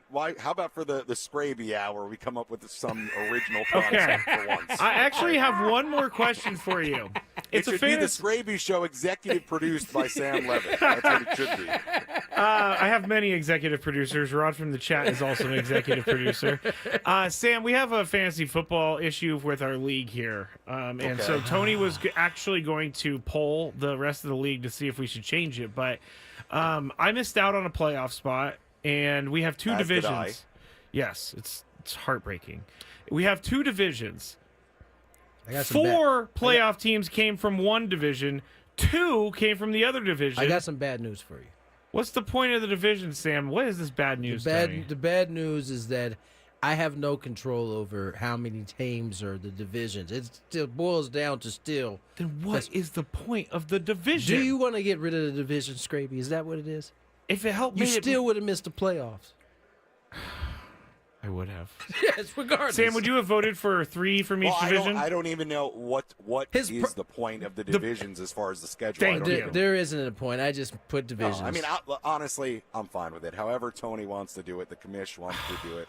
This is not why I asked you. Yeah, I got eliminated there. In the other league, I didn't even check to see if I won my game. I was still in the mix there. So. I scraped in. You did? I scraped into the playoffs. You and I were at the end. Before I get off the air, let's just check. Let's check. For the heck of it. Let's see. Did I make it in the other league? Maybe my phone doesn't want to work. I got you. I'll check for you. Let me see. All right. I scored 180 points in yesterday. Segment. Yeah, I'll say it in the next segment. I'll let you know on the backside of this if you got in. Wait, I'm looking. What's your? Oh yeah, you got in, Sam. Oh, good. You tied for 3rd. Oh, good. I did have I had better luck in that league. Wait, can I say one more thing? Yeah, go ahead. No, I got to say it now because who knows what I'll wear tomorrow. Scraby, how often are you going to wear that sweatshirt? Oh, my goodness. Sam, you just caught me on the same day. I didn't wear it yesterday. I wore He wore his other one that he's been wearing a lot. No, I wore an Aztecs one. The San Diego State sweatshirt. And who wears their own merch all the time? I bought it. I had to buy it to get a sample. It doesn't even say my name on it. I love that Sam is wearing you out right now. You know what? I put these things in my car. I don't have millions of dollars like Sam to spend on suits and ties and here you haircuts go, millions of dollars. Knock it off. I told Sam he needs a merch store that sells a sport coat because that's what Sam is. He's known for his sport coats. He's got some good ones too. All right, Sam, we've held your time long enough, man. You enjoyed All right, today. See you guys. Peace. Get out of here. Sam roasting you. That's great. Well, now I got to take off the sweatshirt. I mean, I was good. I was like this close to commenting on the San Diego State sweatshirt yesterday, but I was like, I've worn that twice. I'm just happy he's wearing a different one, so I'll take it. No, you wore it on like back-to-back days though. And on Friday, Chris and I matched like we were father and son. It was very strange. I have never been a clothes guy. I will wear a piece of clothing until it falls off of me. Yes, we know. Before I buy a new one. The Nike Wells shirt lasted a long time. It's retired. I had to buy this to see the sample, so I'm going to wear it, but never again wearing it in this studio. No judgment for my part. What are you talking about? You just said you were about to make a comment. But I didn't know. I stopped myself. I didn't indulge. I'm not going to promote Sam the rest of today. Let's get to break on the other side. Gwynn versus the fans. You want to participate? Chris. Oh, it's Chris. Oh, that's right. Chris is back. I can see him going. Chris versus the fans. 833-288-0973.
4 o'clock has arrived. Chris versus the fans is getting loose in the bullpen. Chris Ello himself finally joins the show. We welcome my partner on after a long journey up to Cal State Fullerton. He has finally... Harrowing trip, Tony. Harrowing, I must tell you. Finally reached his destination, and the words that he used... Assuredly. Assuredly, he said he would be there, and indeed, he's there. Chris, we had a little conversation about the text message that you sent this morning saying that you would assuredly be there, and I told Tony that the hater me wanted to immediately text back using the word assuredly, but I didn't. I did not do that. I felt confident. Not only did we make it up on time, but as everybody can notice, including you, Scraby, even though I know you don't want to give me props, I got all the equipment set up properly. Properly, buddy. Why is everybody slam dunking all over me today? Chris, Sam just called Mr. Scraby out for wearing the same sweater on multiple occasions, and Scraby's feeling some type of way about it now. He is. He was talking to me about that during the break. That's all he's all concerned about that. He also told me that in the first round playoff matchup in our fantasy league between myself and Lori, he hopes both of us lose. I don't know how it's going to happen, but it's going to happen. That's what he's rooting for. So I can tell Scraby's having quite the day so far. Just sitting here listening to Sam's buffet and getting hungry, and then he makes fun of me. I just don't like it. I would like to, if you can see behind me, I think there's just like a wood panel. I have nothing to compare with Sammy's nice arrangement there in Dallas with a waterfall and everything else he's got going on down there. That's true. So he's got a nice not setup. quite to that level. Yeah, he's got definitely a nice setup. As I said, Chris versus the fans. Is everybody ready to go? I think so. All right, let's play some Chris versus fans. If you had one shot, one opportunity to take down the human almanac himself, howdy do. Now is your time. Listen to me, this guy is dangerous. Now is your opportunity to win a prize. Well, I hope you know what you're in for. Chris versus the fans starts now on 97.3 The Fan. All right, got a little bit to read, everybody. A little bit? A little bit. Okay. Where did it go? Okay, there it is. Sorry. You will be qualified for a chance to win our grand prize, a 2-night stay at Westgate Las Vegas Resort and Casino, and 2 tickets to Hoops Central at the Westgate Superbook. The Westgate Las Vegas Resort and Casino features newly designed premier rooms, part of their $70 million room renovations, home of legendary Vegas fun. Experience the madness of March as only Westgate Las Vegas Resort and Casino can serve it up to you with high-definition screens, luxury seating, table service, and access to all the best gaming action. Enjoy hoops action from the best up-and-coming stars on the giant HD screens in a smoke-free environment as you thrill to the games that keep us coming back to college ball. Okay. For tickets, head to westgateresorts.com. Also, you will win tickets. A pair of tickets to tomorrow night's San Diego State basketball game against California Baptist. Grab tickets at goaztecs.com. A.K.A. CBU. CBU, yes. You have to make the it through Lancers, baby. The Lancers. Are they the Lancers? Yeah. Oh, they are the Lancers. That's right. Yeah. You have to make it through 3 questions. Each question will get more difficult. If you get the question right, you move on. If you get it wrong and Chris gets it right, you're eliminated. But if Chris gets it wrong, then you move on to the next question or you win. If you're a first-time player, let us know before you get into it, and you'll get that question for free. Chris vs. the Fans is presented by SD Fat Loss. Lose 20 to 30 pounds in just 60 days. Visit SDFatLoss.com to schedule your free consultation. Tony. That's it. That's all you. Okay. Oh, I need a contestant. Yes. Let's go to Hector. First Hector. name I saw. Happy Tuesday. Come on down. Oh, hello. Can you hear me? We can hear you, Hector. How are you? Okay, yeah, I'm a first-time player. First-time player. Woohoo. Here we go. Question number 2.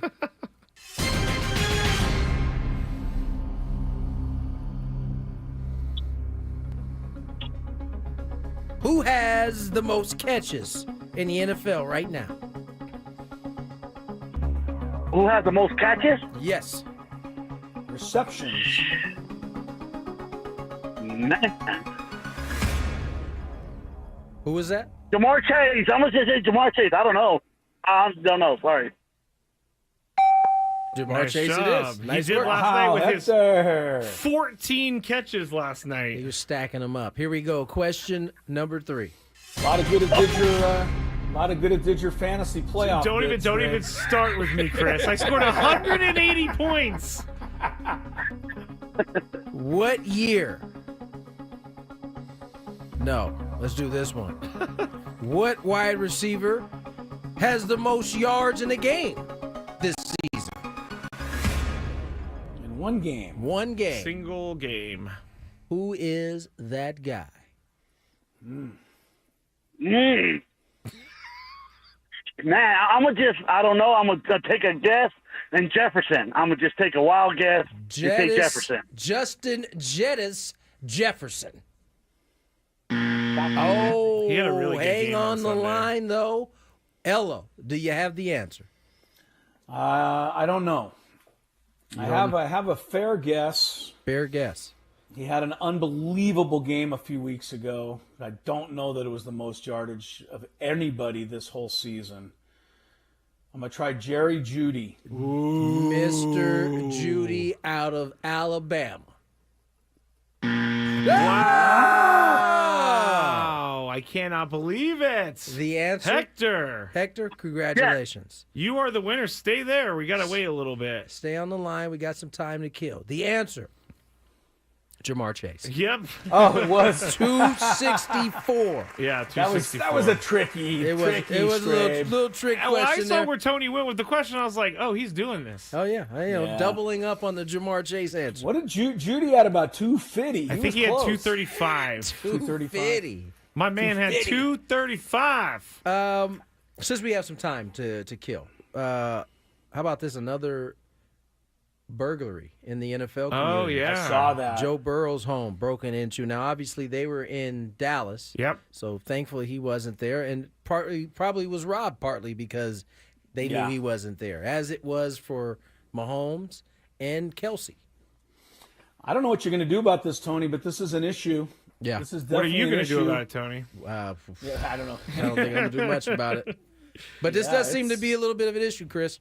It's definitely scary. I think that the league has obviously, talked to the players or sent out memos about this, but that a memo itself is not going to do very much good. I think what's going to happen is each player, maybe in concert with their teams, because I know that every NFL team has a major security department. Tony. That's right. They have guys that the players don't even know who they are. They're security people who go around and, make sure that these guys stay as safe as possible.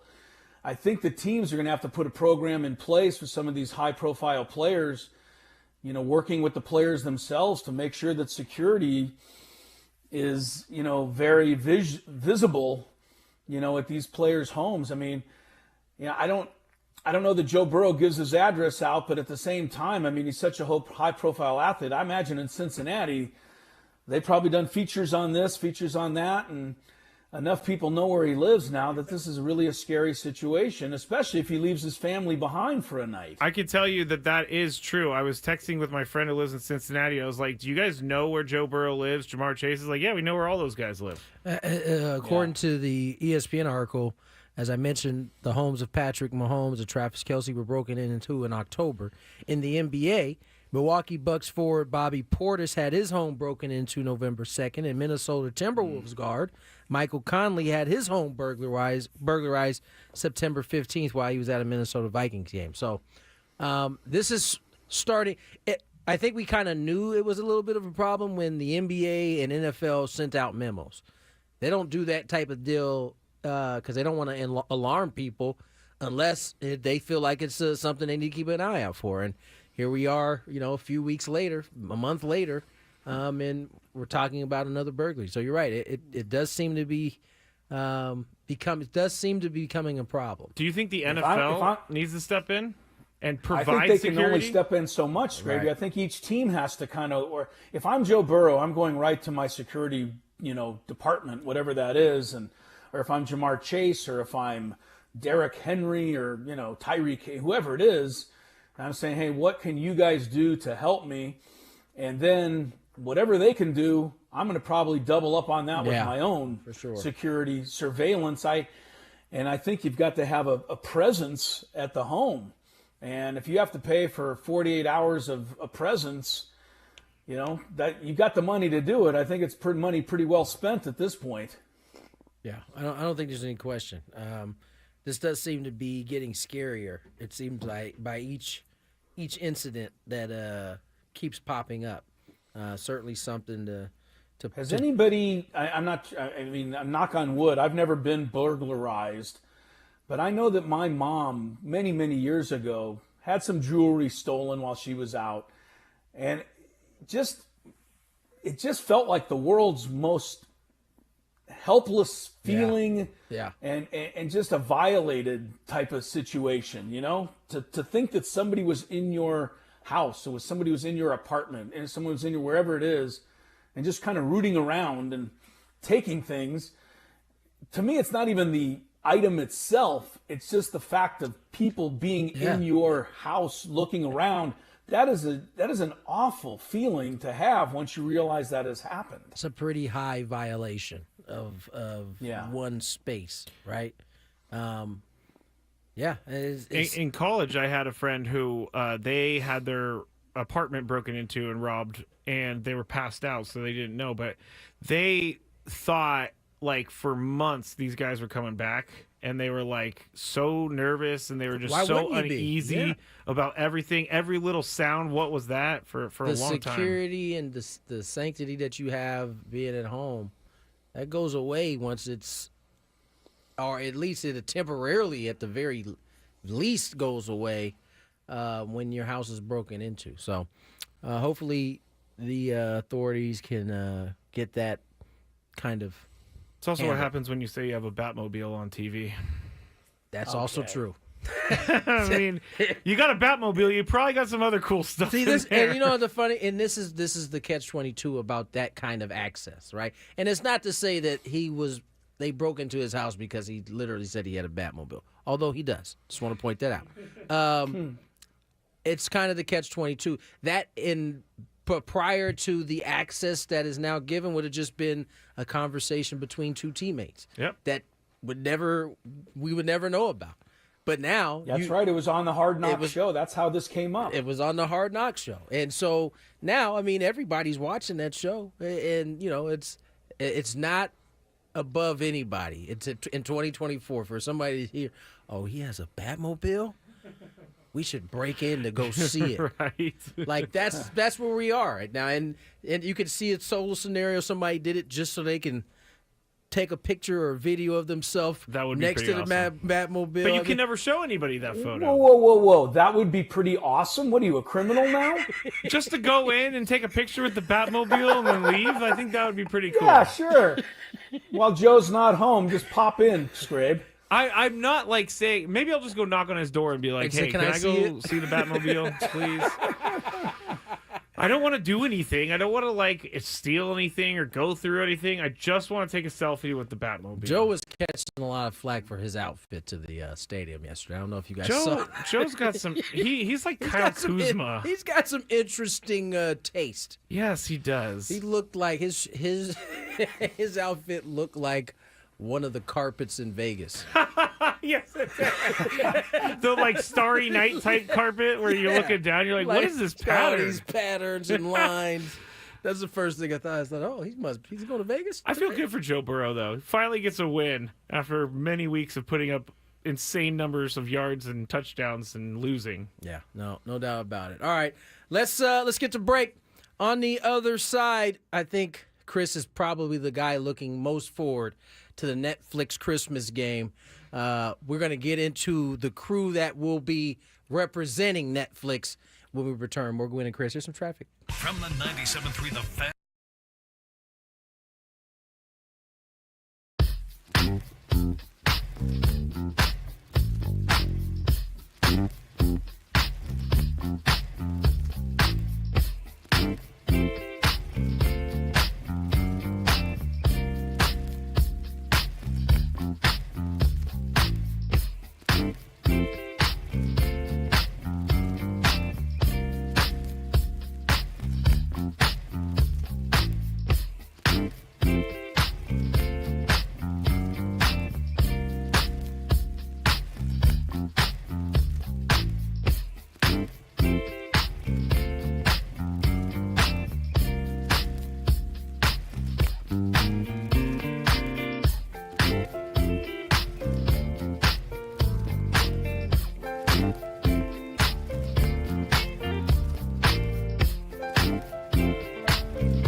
Cowser.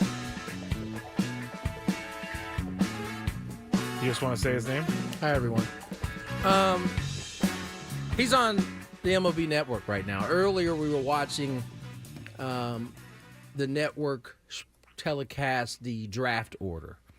and there was this guy who was holding up the card, and then he was reading the team in the pick that they had. Little did we know at the time that was actually Colton Cowser.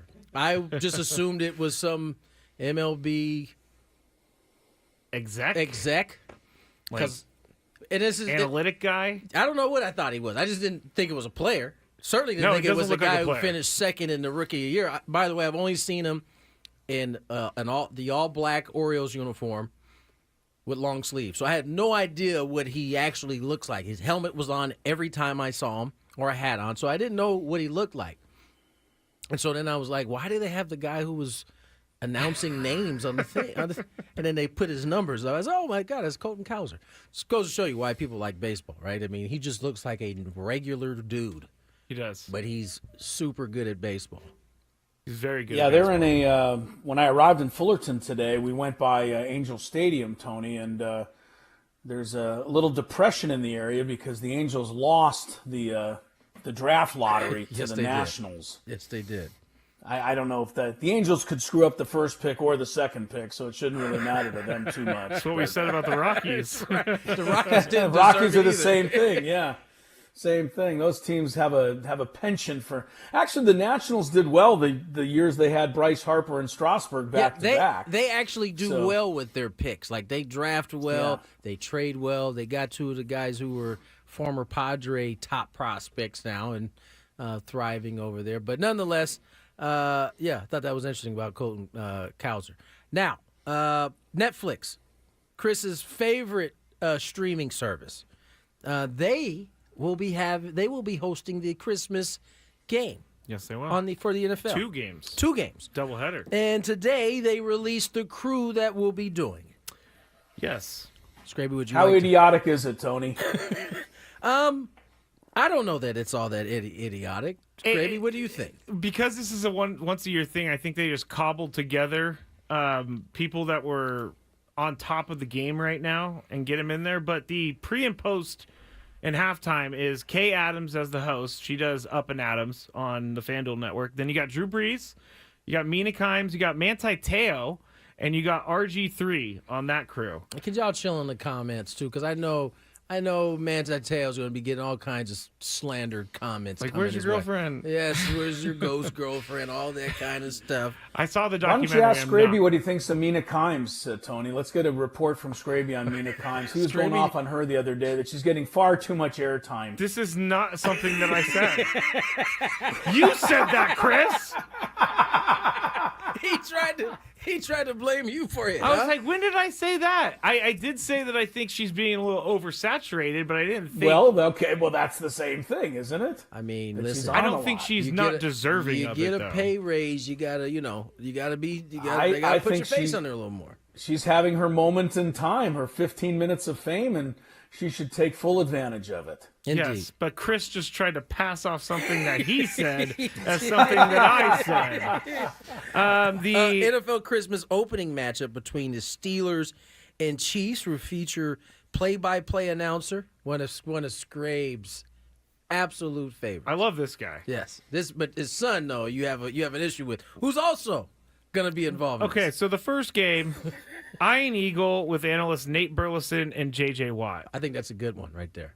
All right. I've never heard J.J. Watt, I don't think. I've heard J.J. on pre and post. Yeah, me too. I haven't heard him on the game, though. So I don't see why he would not be good. The second game, Baltimore Ravens and Houston Texans, play-by-play announcer Noah Eagle and analyst Greg Olson. Scraby, why the smirk, man? What's up? Noah's a very good broadcaster. He is. I've listened to a lot of him in the last couple of months because he's have you been hate listening? I've been listening to make sure that you've been hate listening. No, I've been listening to make sure that I'm not just being a hater. And what conclusion do you come to? He's good. He is. So you're just being a hater. He's a clone of his dad. So you're just being a hater. But here's the thing, Tony. He's very good, but Scraby doesn't like the fact that he got an opportunity that other people would not have gotten. Yes, absolutely. I know. Him, Jack Collinsworth. There's a lot, like Gracie Cashman now is on the Yes Network. Now I'm pretty sure Noah got his education from the Syracuse. Yes. So I mean, there are plenty of people that go through Syracuse that never get the job opportunities out of college. That I'm no not Eagle saying does. that But Scraby, people in CEOs in gigantic corporations hire people in their family to work under them. I mean, this is common in all walks of life. I don't think you can just doesn't mean I totally like it take anywhere. apart Scraby Noah Eagle. I mean, he's not the only son of somebody famous who's gotten a chance. Come on. Yes, but Tony's pointing at himself. But I've told Tony before, in baseball, they're not going to just give you a major league spot. You think in media they're just going to give you a mic and say, "Hey, man, go out and do it"? Have you seen Jack Collinsworth? No. Honestly, it has nothing to do with Noah because he is good, and I feel like I'm listening to his dad. So I understand why they want him because he has a familiar sound to him, and he's good. I just don't think he would ever get his foot in the door if his dad was an Iron Eagle. That's all. He's a cold-blooded dude, man. Because you know what, Tony, I can't find it. I had such a hard time finding a job before I got into radio. Like years of me searching for jobs, doing odd jobs, being an electrician. I would have sure loved that foot in the door at Netflix when I got out of college. I feel. Well, I got an idea for you, Scraby. Take that up with your dad. You know what? I will. You know what? That's a great, it's a great comeback. I was supposed to take over my grandpa's home building company, but then that, Did you turn my headphones down? Like, No. is this thing over here tripping right now? I don't have control over your headphone volume. Now you're just blaming me like Chris does. What was I gonna say? I don't know. One thing I know about those Christmas Day games, Tony and Matt, I won't be watching. Why? Because he has to stream it. 2 games that I'm going to stream? Or you think I'm going to give up 6.5 hours of my Christmas Day to watch the National Football League? What are you doing on Christmas Day? It's a Wednesday. I hope I'm opening presents and, spending quality time with Kylie the dog. Kylie needs some love too, buddy. Kylie will sit next to you on the couch for that 6.5 hours. No, and watch football Kylie's with not you. used to watching football that way either. She's used to watching. That's right. She likes a quick game. Right.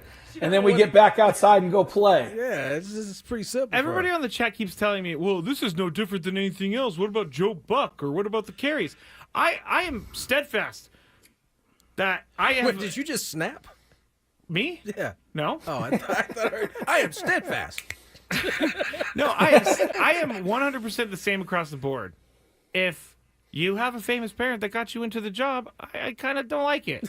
Okay? I kind of don't like it or you, for that matter. No, I don't. I want to keep that away from it because Joe Buck is obviously good enough to be a broadcaster. I don't know about the carry guy. So it's just the simple fact that they got their foot in the door because they had somebody. They knew someone. Yes, and it's all about who you know. It's all about who you know. I feel like that's been a saying since we were like children. And I never knew about it until like a couple years ago, and then I'm like, oh, that's what that means. I gotta. I have another thing that can make you. I potentially feel a little better about this whole Noah and Iron Eagle situation. Iron Eagle has been very kind and come on our show many times. I think we just get him on again and you ask him what he thinks about the whole thing, Squid. I think that's a great idea, actually. You know what? Knowing that we were going to talk about this today on the drive down here, I thought about, like, we can't have Iron Eagle on and not say anything. You just won't be here when we have him on. Well, that's me ducking we it, will too. kick you out of the I room. do think, is that a fair question? I don't think it is. I don't think it is. Here's the question. The question is...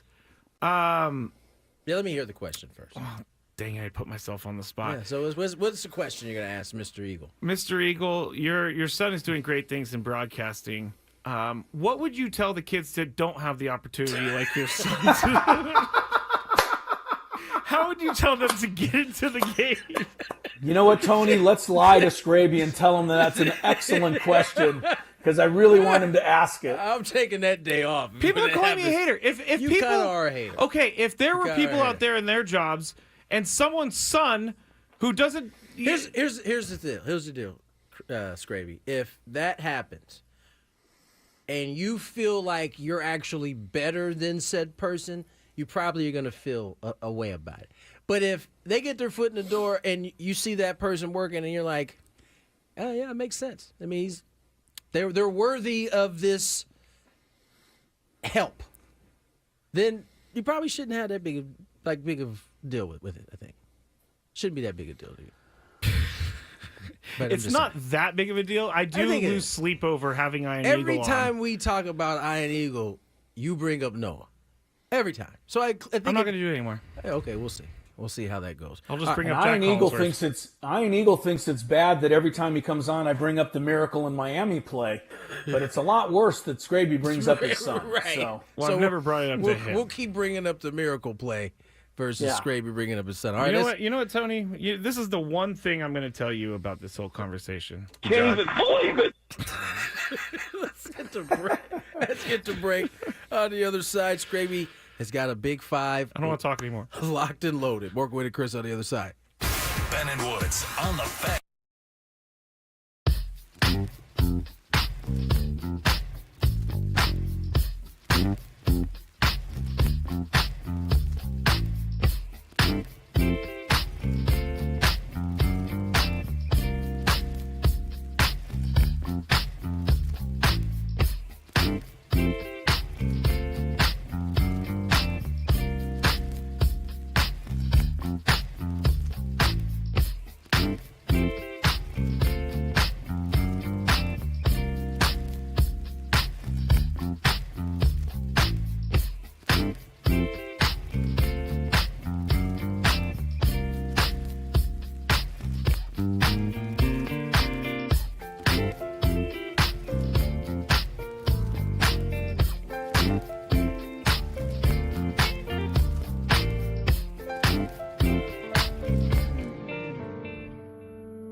I guess we had a miscommunication. I was pointing to Tony, but Tony was looking down. Yeah, Chris doesn't know I'm pointing to him, so. It's your big five. Oh, well, I'll go. Okay. Go. Welcome back. Scraby said I need to go, so I'm going. Gwynn and Chris, 97.3 The Fan. Tony and Scraby at the Odyssey Palace in San Diego. Chris here in Fullerton, California, getting ready for a little Aztec hoops tomorrow night. Of course, the Aztec men's team will be home tomorrow to take on California Baptist. Tony, Thank you, Chris, for saying it correctly. You're welcome. Are you locked into the NBA Cup game right now on TNT? I'm not. The Lakers aren't in it, so I'm not really. Wow. All of a sudden, look, Scraby, he's come over to our side this year. He did. He doesn't like the Cup anymore. It's not I don't like it. My team is not in it, so I have less interest. Last year the Cup was wonderful because my team was in it. Now, it's all right. I feel like the Lakers lost once and they were jettisoned. No, they lost. They lost twice. Okay, that's what got them the old kibosh. Yeah, Orlando's leading Milwaukee for those Cup fans, 42-35. What? I said no. I picked Bucks. Yeah, he did. So did I. Well, Orlando's leading. Dallas OKC later. I don't know. I thought the Cup was more exciting last year, not so much because of the Lakers, but because it was brand new and I was kind of curious. I think it's lost a little of its steam this year. I'm not sure. Yeah, All right, maybe you're right. Maybe it's because it is new that we're not seeing it the same way. You had all the new floors that were brand new last year. Right. Everybody was enjoying that. It does seem like it's lost a little steam. And a lot of the really good teams have been knocked out of it. So it's kind of a motley crew that is left in the final 8. Anyway, Scraby, let's check some traffic. I can tell you that the traffic in Fullerton is bumper to bumper, but let's find out what it is in San Diego and then get to today's Big 5. From the 97.3 The Fan Traffic Center, here's Kelly Danick. Traffic is sponsored by Scratchers from the California Lottery. Give the gift of play this holiday. Folks are doing a pretty good job of staying out of trouble on our freeways. Just watch out for some large tire tread reported on southbound 15 Miramar Road in the 2 right lanes. Also, SDG&E has conducted a number of public safety power shutoffs in various parts of the county due to high winds. So, for instance, going to find some traffic signals that are out Del Dios Highway at Villa Rancho Parkway. Also, reports of traffic signals out parts of Valley Center. So, just treat it as a 4-way stop if you come up to any traffic signals that are dark.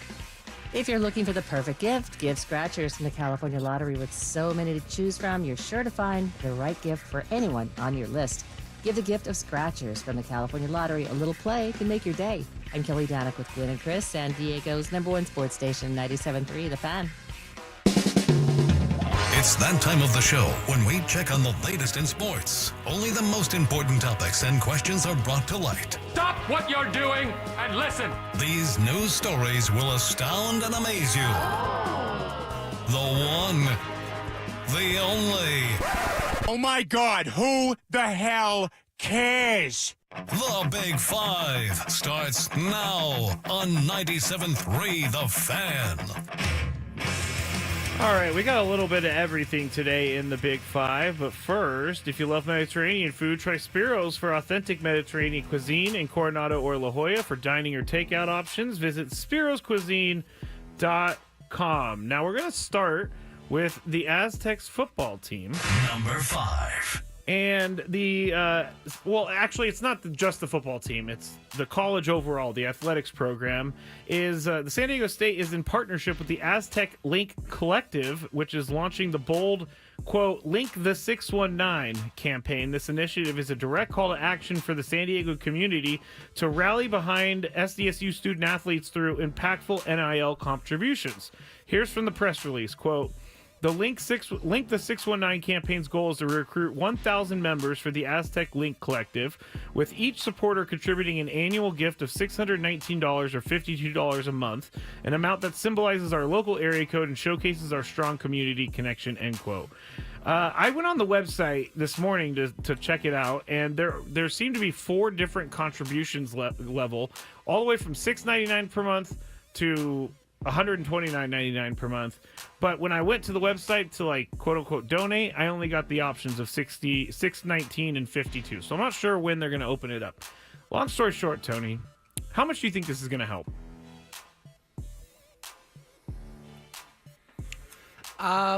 This is now. I'd say this. The caveat to me saying this is that we live in a new time, right? And San Diego State does not have the type of donors that can shoulder the load. So they're going with a community-based idea. I don't think it's a bad idea. I think it can't hurt. This is a call to action to alumni to put their money where their mouth is, basically. They want to have, I think we all want to have a college football team here in the city that we could be proud of. Here's your opportunity to contribute. Now, I can't tell you at all if it's going to work, how much it will bring in to help the program, but I like that they're thinking outside the box. I haven't heard of an idea like this to this point out this way. So I like the idea. It's never a comfortable thing having to ask people for money. It's not for my college. they have no problem. Oh, I get text messages, phone calls, emails, and they're like, "Do you want to just make a one-time donation of $1,000?" No, I already paid you so much money. Use some of that leftover tuition I gave you. Yeah. So I mean, to Scraby's point, I guess maybe it's not all that hard for schools to ask for people's money, but I gotta say I like the idea. I hope it works. All right, Chris, what do you think? How much do you think this will work? Yeah, I would love to have a different, angle, something fresh here, but I think Tony really has it right. I mean, San Diego State has got to think a little outside the box. They don't have the same donor cachet as, for some reason, these rich people that live in Alabama and Tennessee and Florida just don't mind handing over every dollar they make to their college football programs. But in San Diego, it's a little different. And so I think they've got to do their best to raise as much money as they can. And, it's not just football. I mean, it trickles down to the kids that, I'm with on the women's basketball program as well. And Tony's right. It's a new day. It's a new age. And if you want your teams, look, the men's basketball team to stay competitive, give Brian Dutcher and their staff all the credit we can give them, but they've got to have some money out there, or eventually they're not going to get any players. Yeah. So just think they just won that tournament where they got in that tournament for that sole purpose. They just pulled, so they could get $1 million. Right. They pulled out of, I believe it was the Maui or one of those invitationals. They pulled out of it was an Arizona State tournament, Tony. Yeah. Totally different tournament just so they could make their money. And it's now, if you want a good college team in your community, as you said, Tony, we as fans have to pay up. And I know the fans are saying, well, we already pay up. We pay huge ticket prices, this, that, and the other. But I don't like the system. But if you want, this is the system. And unfortunately, if you don't do it right now, you're going to fall behind. So, good on the Aztecs. Yeah, at least they're trying something, I guess. Time Magazine named Indiana Fever star Caitlin Clark as its Athlete of the Year for 2024. She had a pretty good rookie season. She was WNBA Rookie of the Year. She averaged 19.2 points, 5.7 rebounds, and 8.4 assists while helping lead the Fever to the playoffs for the first time since 2016. And I don't know if you guys have noticed, but she is in commercials all over the place she now. is. Chris, do you think she deserved to win this award? This is every athlete. Yeah, I know. I think she did. And again, there's a ton of athletes that can make a case for it based on their accomplishments. So it's not like she's the only athlete deserving. But how many athletes had impact on half the population? I don't think too many did. And I think Caitlin Clark's impact and influence over women in sports and trickling all the way down to young ladies and daughters like Tony has,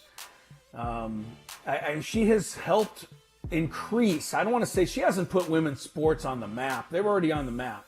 But she has increased the awareness for women's basketball. I don't know that she's gone out and attempted to do that, but her presence out there and her star power has made a huge difference in the women's sports landscape. And I think for that reason, I think she's very deserving of this trophy, or this magazine cover, this billing. Yes, billing. Tony, do you think she deserved to win the award? Yes. She had a phenomenal year. I mean, she basically, in short time, became like the Steph Curry version of the WNBA in her rookie season. It started off slow for her, but it didn't take long for her to figure it out. And I think she's more than deserving of it. All right. Shout out to Russ Dorsey. Yep. On the television screen right now. Panel. Where's Sam? I'm looking for him in the background. Can't see Sam. No, I don't see him. I don't see him either. Come on, Sam. Look for the waterfall, you guys. He's hanging out by the waterfall. I don't see a waterfall. Former Bills and Jets head coach Rex Ryan knows why Juan Soto signed with the Mets, and he actually let everyone know yesterday on First Take. Here is what he said. It's interesting you're talking about pressures, and maybe he doesn't want the pressure of playing with the Yankees. No. There's a bigger pressure in Major League Baseball, and it's to be respected. The Players Union puts an incredible amount of pressure on their players to go to the money, to go to the biggest money there is. Keep elevating. That's the only reason why. I mean, come on, guys. If it was apples, he doesn't leave. He doesn't leave. But right now, the Players Union, no, son, you got to do this for the betterment of our players. No players union does it better than Major League Baseball. That's why he's a New York Met. He chased the dollar, and it's no different than almost every one of these guys in baseball. They always take the dollar. So it's kind of strange to have a former football coach talking so authoritatively on baseball doings, but that's what everybody's talking about. They're saying that he should stick to football. Tony. He absolutely should stick to football. Should he stick to football? And I love Rex Ryan. But he sounded like a Jack, you know what. All of it. Just the Major League Baseball Union. The idea that the 775 or 65 versus the 750, the union would have been, oh man. The market is already set at 750. Yeah. It would have been set at 720. That's a good point. And here's the truth of the matter. And I know this because my dad experienced it a few times. The union's job is to try to get the players as much as they possibly can in terms of these contracts. And in the process of that, they do want guys to take the best deal available because it does have an after effect to the guy who's below you. So if you take a below market deal, it doesn't mean it will, but it can affect the guy below. My dad on 2 occasions was talked to by the union in terms of what they thought he should do. Oh. And famously, my dad told him to go pound sand. He had to do what was best for him and his family. They didn't necessarily like it, but it wasn't like they came in there like, if you don't sign this deal right now, you're done. No, that's not how it works. They tell you what they offer their take on what you should do. They might try to get a little pushy, but at the end of the day, it's your decision. And it's just so funny to me. Every time, First Take really was ready to speak on baseball, something like this could happen. Why is Rex Ryan talking about it? I don't know. He's the authority. And you know what? I believe in this clip, Mad Dog Russo's Shannon there. was over there co-signing. Yeah, Russo should have stepped in there. He's right there. I hope that he would know a little something. No, his producer cut his mic. Probably cut his mic. No, he probably had to. Yeah, no, Rex is just misinformed on that. The idea that Juan Soto, he's not. It's like Ohtani. Like those guys aren't The union's not messing with them. The offers they're getting are above what everybody else is getting, so they're happy just in general. Chris, do you think Rex Ryan should stick to football? Well, I want to compliment Tony. I think he's obviously well versed on this particular subject, so I think we ought to listen to Tony on this. I'm not going to, add anything to what he said. I think he's right on the money. But I do want to say this.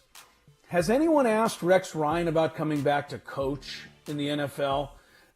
Would anybody want this guy on a sideline again? I know he's expressed interest over the Jets. Was he not job. incredibly successful with a horrible franchise, the Jets? He was. Is he beyond motivating athletes? I think. Why isn't Rex Ryan back in coaching? If I'm not mistaken, I think according to him, he turned down an opportunity last year because he didn't like however the fit was. I'm pretty sure that's what he talked about. I just think these guys. I think these guys like Rex Ryan are smart enough now to know that they have to have the right setup in order to have success. And if they're not going to get it, he's certainly going to get paid a good chunk of change to do the job he's doing with far less stress. All right, I did not dilly-dally. I just want everybody to know. That was not me today. Sure. So, that's it for the Big Five, everybody. What? Both of you gave me the same look at the same time. You know how much I hate carryovers. We got to have one. Sorry. This is your fault. Carryover!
Sliding into the happy hour. 5:01 on the clock. Tony Gwynn Jr., Chris Sello, Matt Scraby, finishing up our Big Five. Oh, yes, that's me. Yeah, that's you. All right, I got to tell everybody before Scraby gets to one of these topics. I gave the little read ahead. Something shocking is about to happen in one of these topics. I'm just telling you right now, ahead of time. I think I know what it is. Real quick, the 5 o'clock football hour is presented by Buffalo Wild Wings, where B-Dubs is football. Visit Buffalo Wild Wings every Tuesday for buy one, get one half off traditional wings. Pickles? All right. Let's get into it. Number 2. Ole Miss. I like saying Ole Miss. It's not Old Miss. It's Ole Miss. O-L-E. O-L-E Miss. Their head coach, Lane Kiffin, today called college football's current setup, quote, a dumb system. And he wasn't referring to the playoff selection process for a change. He was actually talking about the transfer portal. I agree with this. He said, quote, we just try to make the best of situations. It really is a dumb system. Just think if the NFL is getting ready for the AFC or NFC playoffs postseason and players are in free agency already. It's a really poor system, but we just try to manage the best we can through it, and hopefully someday it'll get fixed. So, Chris, he's basically complaining that there's free agency while the season is still ongoing, basically. Is it possible to fix it at this point? And do you agree with Lane Kiffin? Yeah, this is the shocker because everybody knows that I think Lane Kiffin is one of the dumbest and biggest blowhards in all of college football. But that's one of my favorite and this is words. so easy that even Lane Kiffin couldn't get it wrong. Yeah,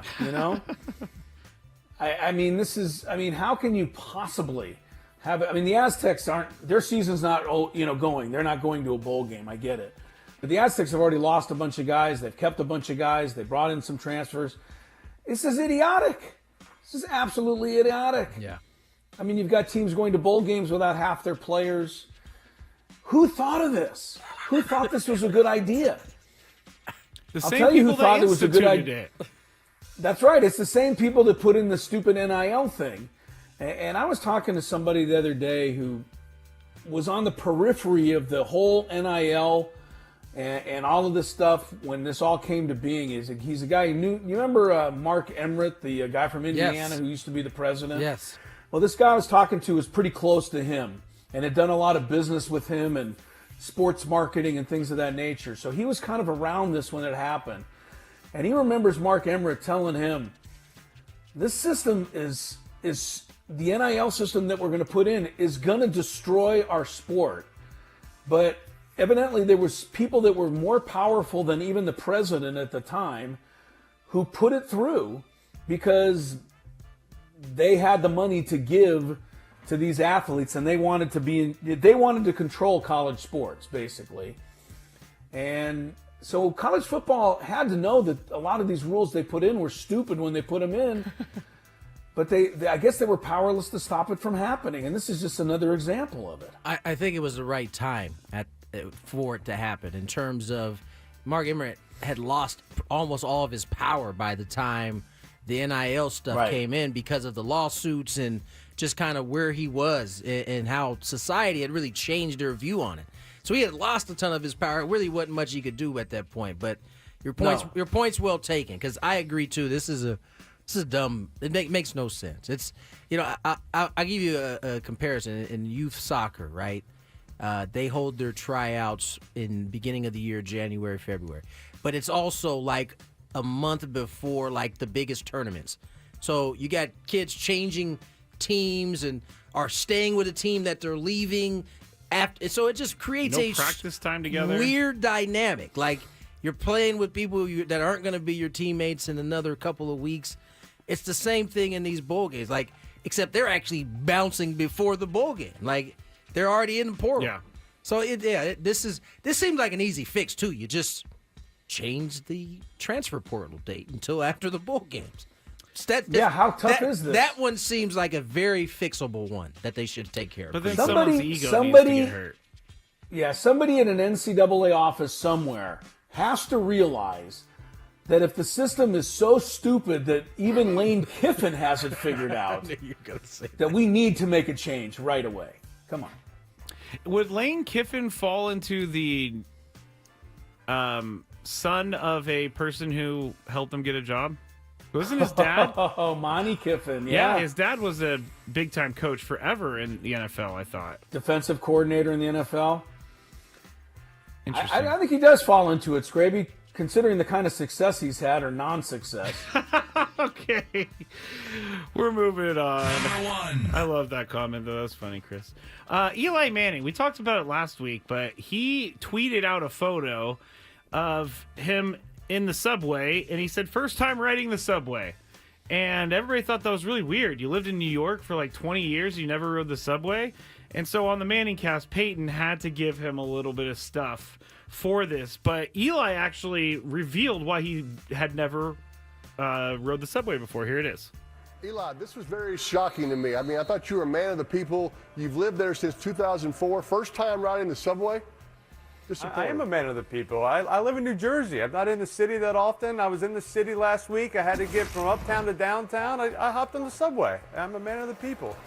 It was in my contract when I was playing. I wasn't allowed to ride the subway. I could get like pushed in front of a train. Is that right? Is that right? Kind of like no skiing, no riding the subway. No motorcycles, no subway in New York. You gotta stay safe. You gotta stay safe, Eli says. Eli definitely comes off to be as a ew type guy getting on the subway. Really? Yes. Does Peyton? No, Peyton doesn't. Okay. I figured that Eli is a man of the people, but maybe I think not. he's a man of the people. So I'm not going to talk about Eli or anything, but Tony, is there anything you have never done that would surprise people? Do you know how to ride a bike? Yeah. Yes, I know how to ride a Okay, bike. I'm just trying to throw things out there. That would surprise people that I've I know, never done? I put you on the spot. I don't think there's I think you guys know all the things that I don't do. You ever been in first class? That would be surprising. Have I ever been in first class? Yeah, on a plane? Yes. Okay. Chris, do you have anything? Yeah, I was in first class last week. I walked through there to get to the bathroom at the front of the plane. And did they spun me around and sent me back to the back? I was going to say, they get real serious when you come up there in their first class. Don't move that curtain. Don't move that curtain. No, they will get security on you. Never touch the curtain. Don't land that plane. Yeah, boy. I don't know. You're kind of putting us on the spot. I mean, there's a lot of things I'd like to do. But I could understand Eli Manning. Do you think he was serious that it was really in his contract? I think he was joking about that. He said he could get pushed in front of a train. A crazed New York Giant fan You seeing get pushed in Eli. front of a car, too. What's the difference? You got to walk the street. It's not allowed to be around cars either. Yeah, I think he's joking. But I can understand not. I mean, like with Eli, does Eli Manning, when he's quarterback of the Giants, does he go shopping at the market during regular hours? I mean, it would seem like you couldn't get anything done. It just doesn't seem like you could have any time to yourself in those situations. I mean, you were the famous dad, Tony. I know he was more inclined to just go out sometimes and be in the middle of it all, but I think a lot of these guys, have difficulty in those public type of situations just because the fans around them. I think Eli was probably a part of the last era that could have enjoyed just walking out and anonymity. And just being in public. I don't think these guys can do it now. I mean, not the big stars. I think it's I would. Like I saw LeBron walking down the street in Paris in the Olympics, and like he couldn't move. I imagine it's probably a lot tougher in today's day and age. That would be a lot. I could say we lived in the space. last best era. We did. No camera phones, no nothing. You did what you did, and then you moved on. No one was there. This is breaking news from 97.3 The Fan. Gravy. Has nothing to do with the Padres other than the fact that there is a starting pitcher off the board. Another one? Another one. Right-hander Nathan Eovaldi and the Texas Rangers are in agreement on a 3-year, $75 million deal. So he's going back. He was there last year he won the World Series with them, right? Yes, he did. Yeah, so he's going back to Texas. But $25 million a year. Good for Nate Dogg. More bread. Do you ever think the Padres were in on him? He doesn't seem like their type. Yeah, he doesn't. Chris, you mad at this at all? No, it's seeming to me, I mean, the more this goes on and the more I keep reading and the more I get opinions from people in baseball, and I imagine you guys talked about this earlier before I got on, but it's seeming like if the Padres don't get Roki Sasaki, like it's going to be the end of everything. Like, I mean, are all our eggs really, truly in that one basket? I think this. That we have to get him. I mean, I don't know that it's true, but I think a lot of people are seeming to feel that way right now. I don't know that it's Sasaki or bust, but I imagine it's a big piece because it's affordable. They need pitching. Yeah. So I would say it's a big piece. I don't know that it's over. I think as Ruben said to us yesterday, much of the same as it happened last year, most of the moves came during the season, including spring training. There was only a couple made during the offseason. I think Soto's trade and Profar's signing might have been like some of the few signings that happened during the offseason. And then it was Profar signing a little later. We had the Cease deal, then the Arise deal, and then so on and so forth. And you have the deadline deals. Yeah, so we'll see. But I do think Sasaki is a big part, it would seem, based on what we've read, is a big part of the Padres' plans this season. If they don't get him, I would imagine it would be a little bit of a setback. Scraby, let me ask you this, because you follow you swear yourself off of Twitter or X. He's not. Pretty much every day that I talk to you, but I know that you're on there 24/7. I'm not on there 24/7. Close to What do you think the fallout would be in social media circles if the Padres don't get Sasaki? Like the 24 hours after we hear that Sasaki is not a Padre. Sky's falling real. I might take the day off after that. Sky is falling for real. People are already starting to light up the chat line saying, we could have easily afforded this guy. We could have easily afforded this guy. I caution everyone to not fall into the same trap that I did the last 5 years. We got to wait until opening day. A.J. Preller will not turn in an incomplete team. But I do understand the nerves and the anxiety about all these guys coming off the board and the Padres not doing a thing. Yeah. But to answer your question, Chris, I think it would be a mutiny. Yeah. There would be a lot of upset folks, for sure. Yeah, panic in the streets. I mean, I don't know. I think it would be look, I don't think it's the Padres' fault that the people think this way, but Sasaki has been built up as the one, whether this is true or not, I don't know. But I think he's been built up as the one really, really star player that the Padres can afford, so they better get him.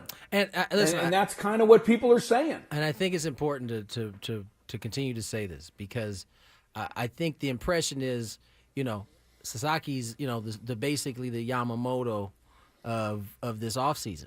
Yamamoto had been established in that league for quite some time. He had been like the Cy Young, their version of that multiple times. Sasaki hasn't reached that yet. And so I think you're getting a guy with maybe the same type of ceiling, maybe beyond his, but certainly coming over here not established to that point yet. So even if you get him, it may be a little bit. He's still learning at the time, and then he'll be on top of that. He'll be learning to do it at the big league level. Remember, you saw Yamamoto how much he struggled, and basically until the end, and when he finally started to figure it out, but.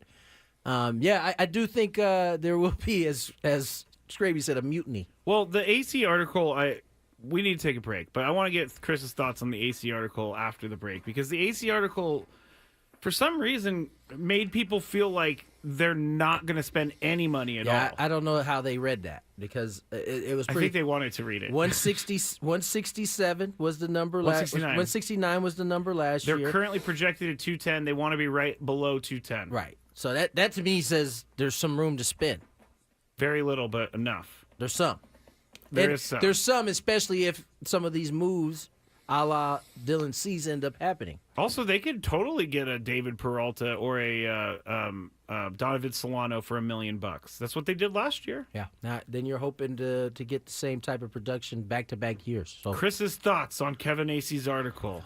after on traffic. the other side. From the 97.3 The Fan Traffic Center.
Welcome back to Gwynn and Chris. Happy hour. Rolling along nicely here on 97.3 The Fan. Gwynn and Chris program.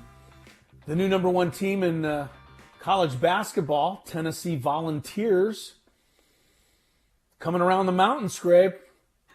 They were up 22 like earlier. Now they're only up 9. Stay under that spread there, Miami. A little closer here. About 3 minutes to go. Tennessee 68, Miami 59.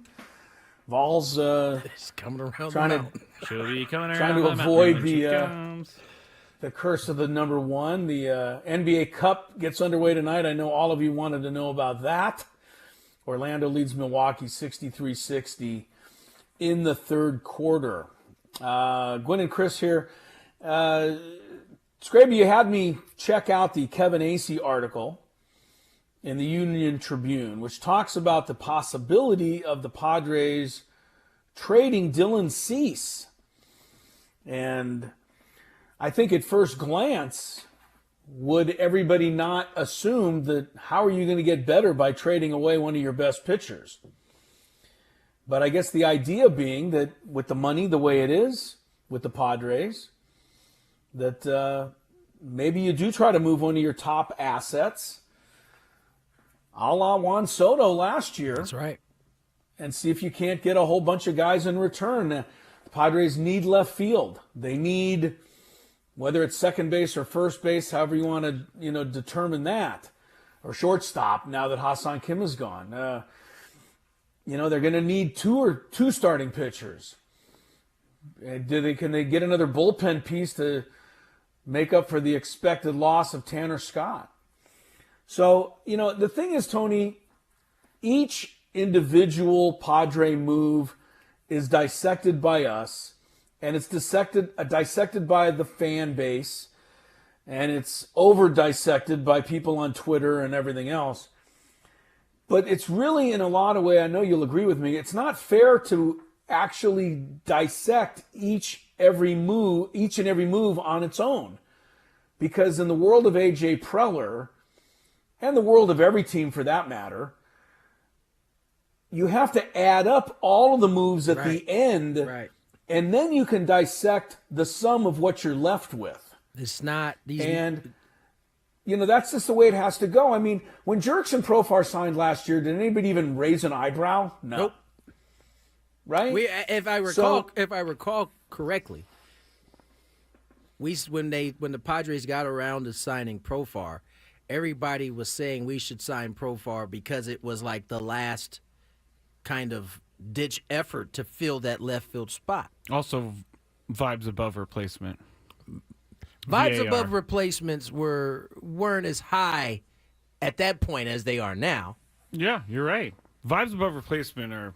As a matter of fact, sky high. I do recall going into spring training and everybody feeling like, well, yeah, we got Jerickson, but we got to look to upgrade that left field spot and then spring training got rolling, and it's like, well, maybe. All I know is last year in March, I thought that Jackson Merrill was going to play left field, and I thought Jose Azocar was going to play center field. Yeah.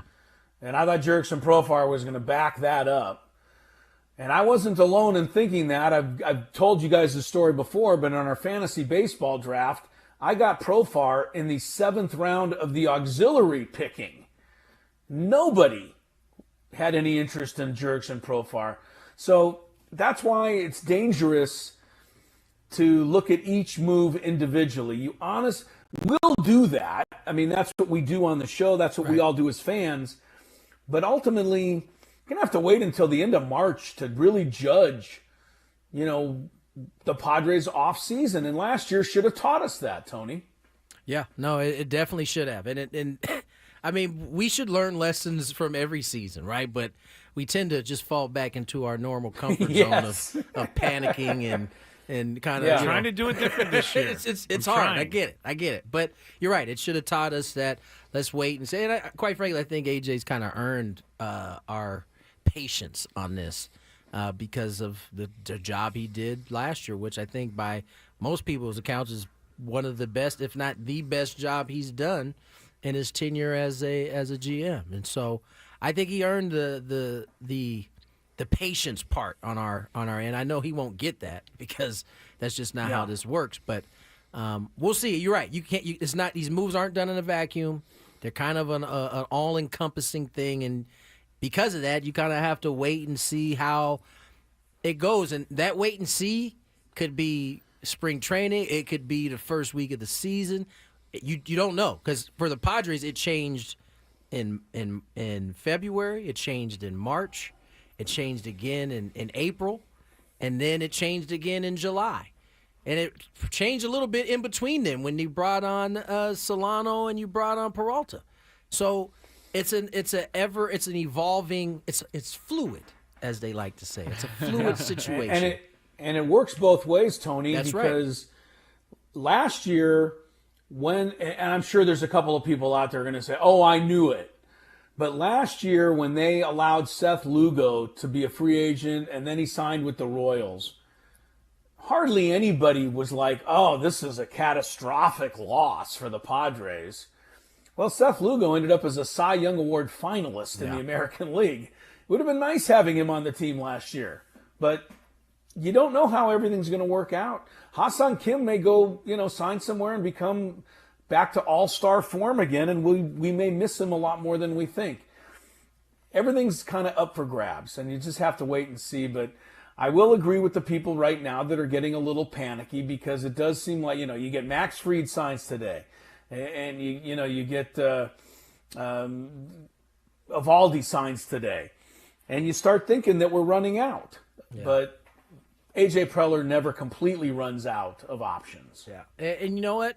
He's going to have to, it sounds like the Sasaki thing is not going to be resolving itself anytime soon.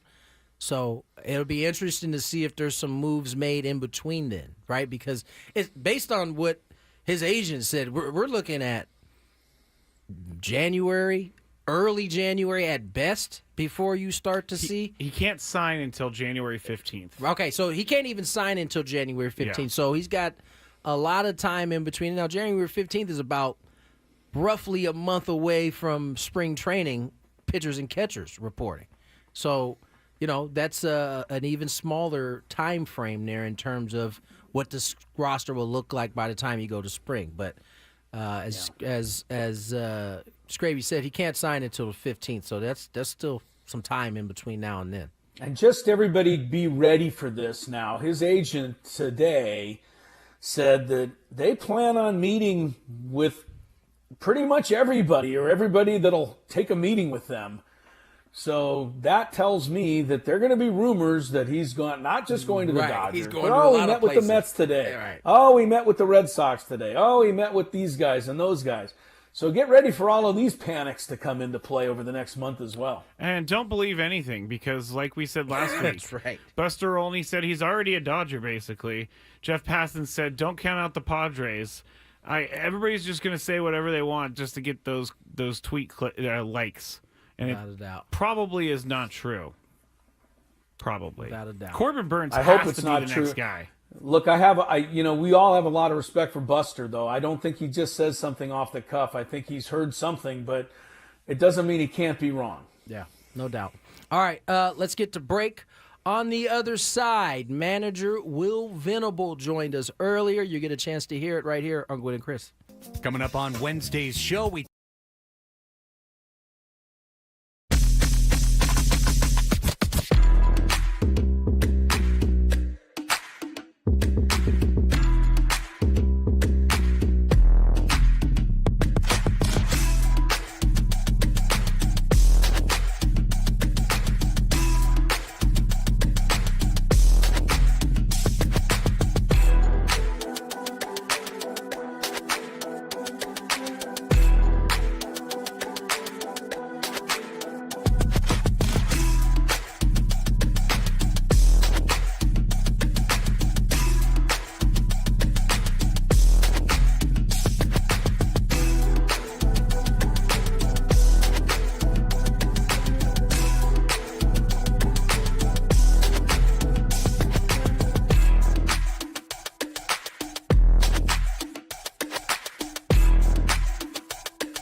Hello there. Howdy. Welcome back. Happy hour. Gwynn and Chris. 97.3 The Fan. Chris Ello in Fullerton, California today, getting ready for the Aztec Hoops. Tomorrow, Aztec men will be taking on California Baptist. Why are you so big on it being California Baptist, by the way, Scrappy? Why does this even matter to you? I can't remember who told me, but I think it was Braden Soprano who said that they do not like being called Cal Baptist. Well, too bad. I mean, it's like saying to me, I don't like it when you call me Matthew, but then you're like, too bad, I'm going to call you Matthew. You got to call them by their right name, California Baptist. Ask someone from the PR department tomorrow. I'm not going to because the Aztec women are not playing that's California true. Baptist. Never mind. We're playing California State Fullerton tomorrow. That's true. So we should say, too, that Tony stepped out for the final segment so he can go see his daughter play soccer. Oh, so I shouldn't throw to him then? Yeah, don't throw to him. I'm glad you mentioned that. Be like, Tony, what do you think? I wanted to get your thoughts on something, but he's not there. Look, it's been a quiet day. Tennessee did win, the number one team in the country. They held on to beat Miami. Florida, 75-62. Bucks and Magic, 69-68 Bucks. Those are really the only two scores of interest at this point. Our two teams, Scraby, are both 6 and 7. 49ers and the Dolphins. Now, they play each other not this week, but next weekend. Yes. So basically, that's going to probably be an elimination game for one of us. Probably, yeah, you're right. ESPN has the Dolphins ranked ahead of the 49ers in their latest power rankings. I don't really see how that can be the case. But I also understand the 49ers are going the rest of the way without McCaffrey. Yep. And, that's a factor. They look pretty good against the Bears, but that's the Bears. The Dolphins have beaten some lousy teams lately as well. Eventually, one of us got to beat somebody good, or we're both going to be home for the holidays. Yes, I think they're both already going to be home for the holidays. But yeah, probably. Yeah. I think you're probably seeing them ranked higher just because they've won 4 out of their last 5. 49ers have not looked good. They lost back-to-back games by 20 points for the first time in, forever. And, yeah you're right. A big, nice win against the Bears is not enough. I mean, you say that the Dolphins have played no one, but they've taken care of business. Winning 4 or 5 in the NFL is not easy to do. Well, the one thing that's the big thing against the 49ers right now is they have the Rams this Thursday night. They go to Miami, which is all the way across the country, of course. At least they have Then they have to come all the way back and host the Lions. And, the Lions right now are just not losing to anybody. And the 49ers, they finish in Arizona. The 49ers got to go 4-0. And they're probably not going to do that. And I don't think the Dolphins are going to go 4-0 because their last 2 games are at Cleveland and at the Jets. And even though those 2 teams are terrible, they both play in cold weather games in December. We know Miami's not going to win those. You think that the Jets are still playing for anything in the last week of the year? I honestly don't think Miami could beat a high school team if it was played outdoors in the snow. I mean, why do you? They don't tackle anybody when it's cold. They just get scared to death. Everybody who says the Dolphins are soft is right. I mean, they do come from Miami. They're not like a snow town. This is stupid, though. Not every player on the Dolphins was born in Miami. But just like when you live in San Diego, your body gets used to the warm weather. Like, we go outside. If it's 45 degrees out there, we're freezing.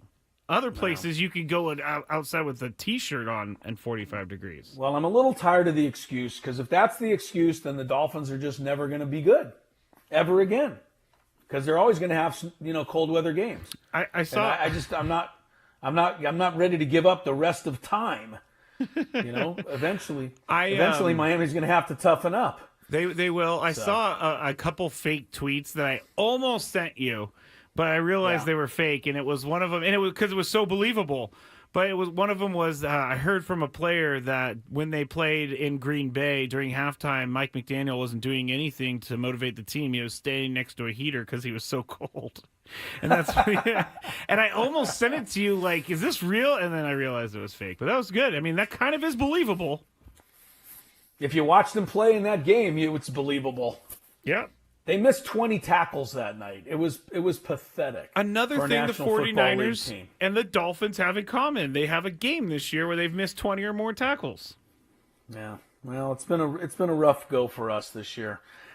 Speaking of rough goes, nobody had it rougher than the Chicago White Sox this past season. But help is apparently and hopefully on the way in the form of former Padre coach, former Texas Ranger coach, friend of Tony.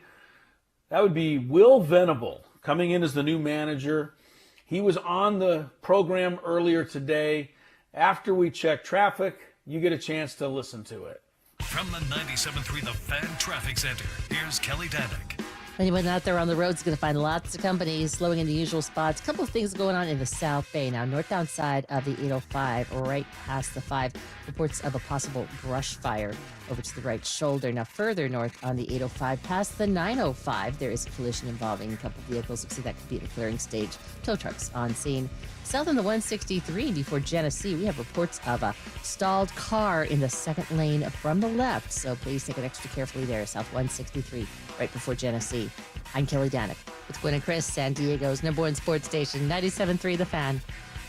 None other than Will Venable joins us here on Gwynn and Chris. Will, how are you? Congratulations, my friend. I'm doing great, T. Thanks so much, man.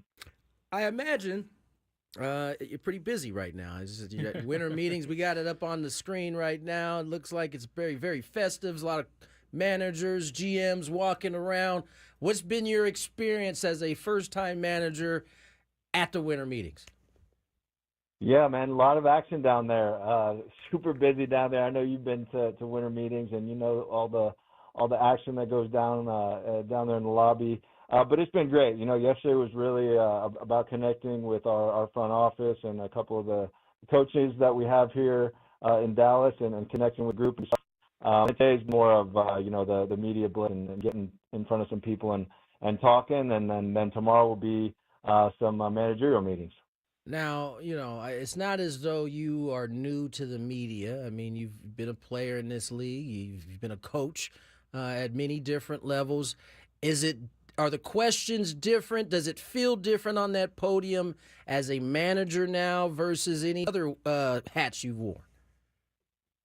It does. I'm having to answer for the group, and kind of the plan that we're setting here, which is great. I think maybe some of the challenges that I'm still very much learning the organization, learning the players, and still developing that plan. So sometimes I feel like I don't have answers to some of these questions, but it's all good, man. It's been different, but it's been a lot of fun.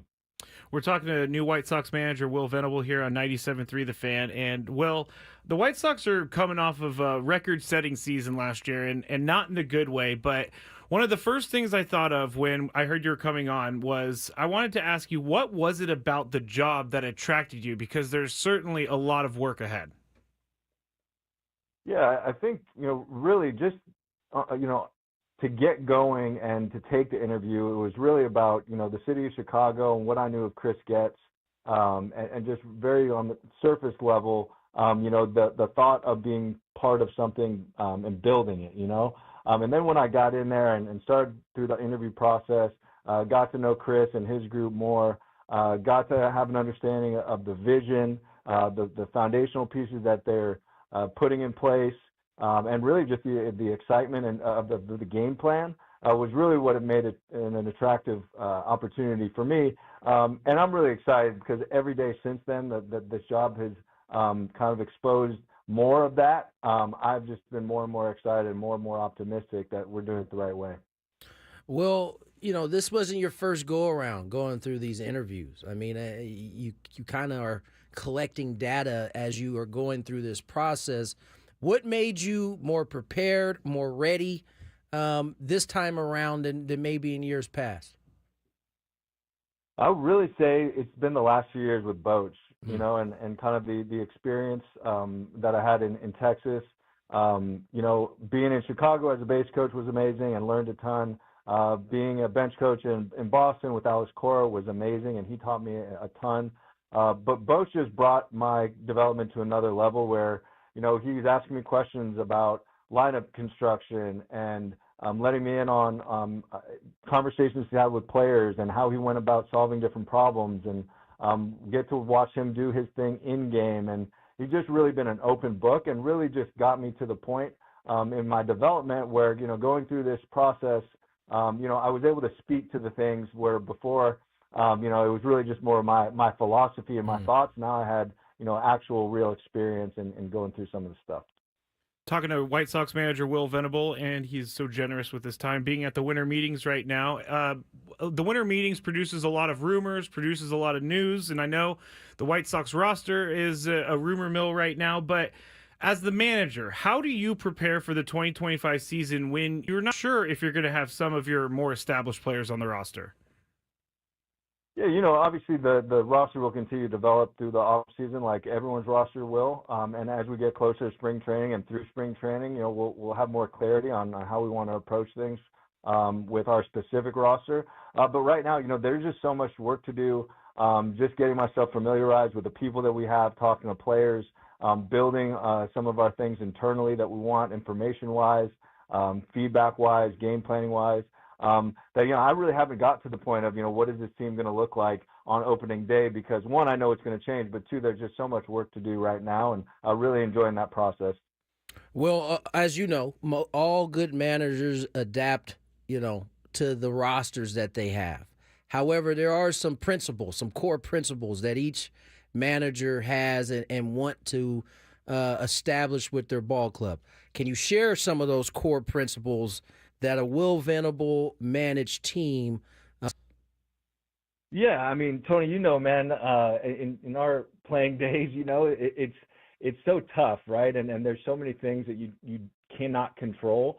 It's really, about the things you can control and making sure that you dominate those things. And, right. And when I think about that and the things that, I know that you are important to you and I, is really effort, right? Which means, getting down the line, obviously like hustling after balls, but also just preparing, right? And having an understanding of the information you want to take into the game, and then going out there and doing your best to execute it. And, it doesn't always work out, and it's a tough game with its challenges, but I think, if you're going out there with the mindset of competing and you're prepared to do it, and give great effort on the field, those are the core values that I'm going to set really high expectations for our group.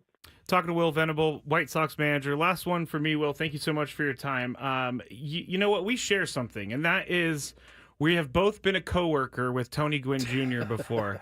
And so I know the radio Tony Gwynn Jr. You know the baseball Tony Gwynn Jr. Can you let any of our listeners in on what Tony was like to be a teammate with? Yeah, I mean, I just talked about the preparation and the competitiveness and going out there and competing and giving effort. You guys saw Tony play. All those things were part of his game. But for me, it's hanging out at the hotel. It's going to the dinners. It's in the clubhouse.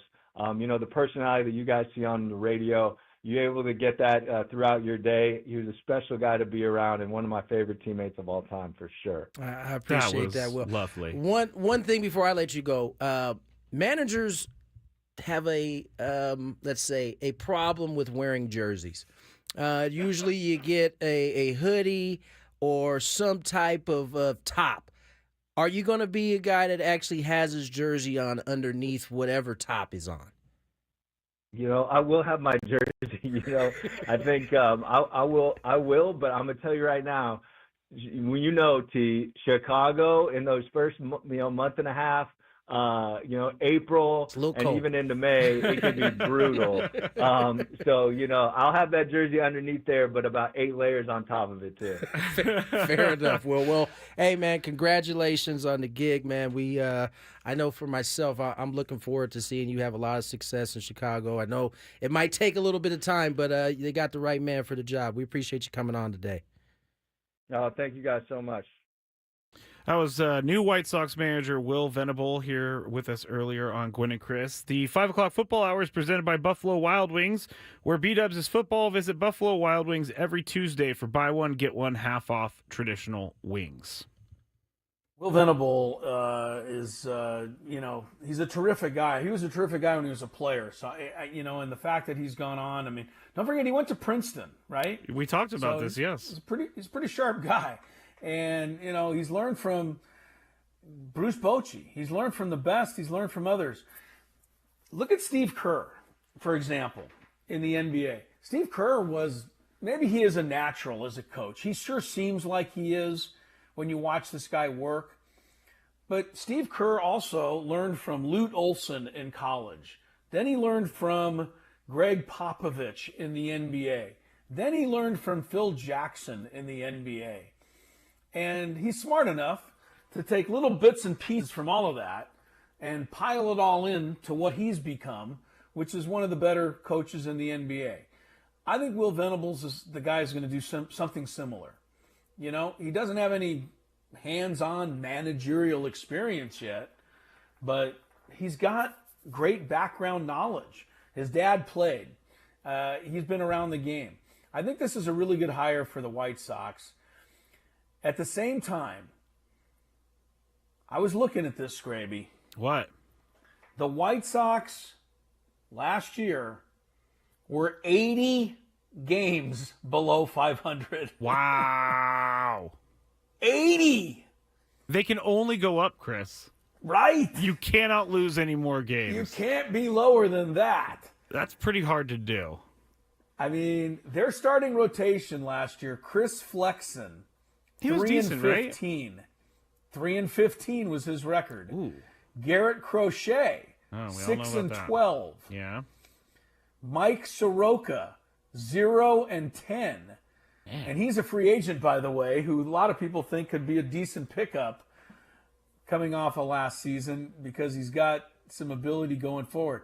Michael Kopech, who was a superstar for the Dodgers in the World Series, was 2 and 8 when he was with the White Sox.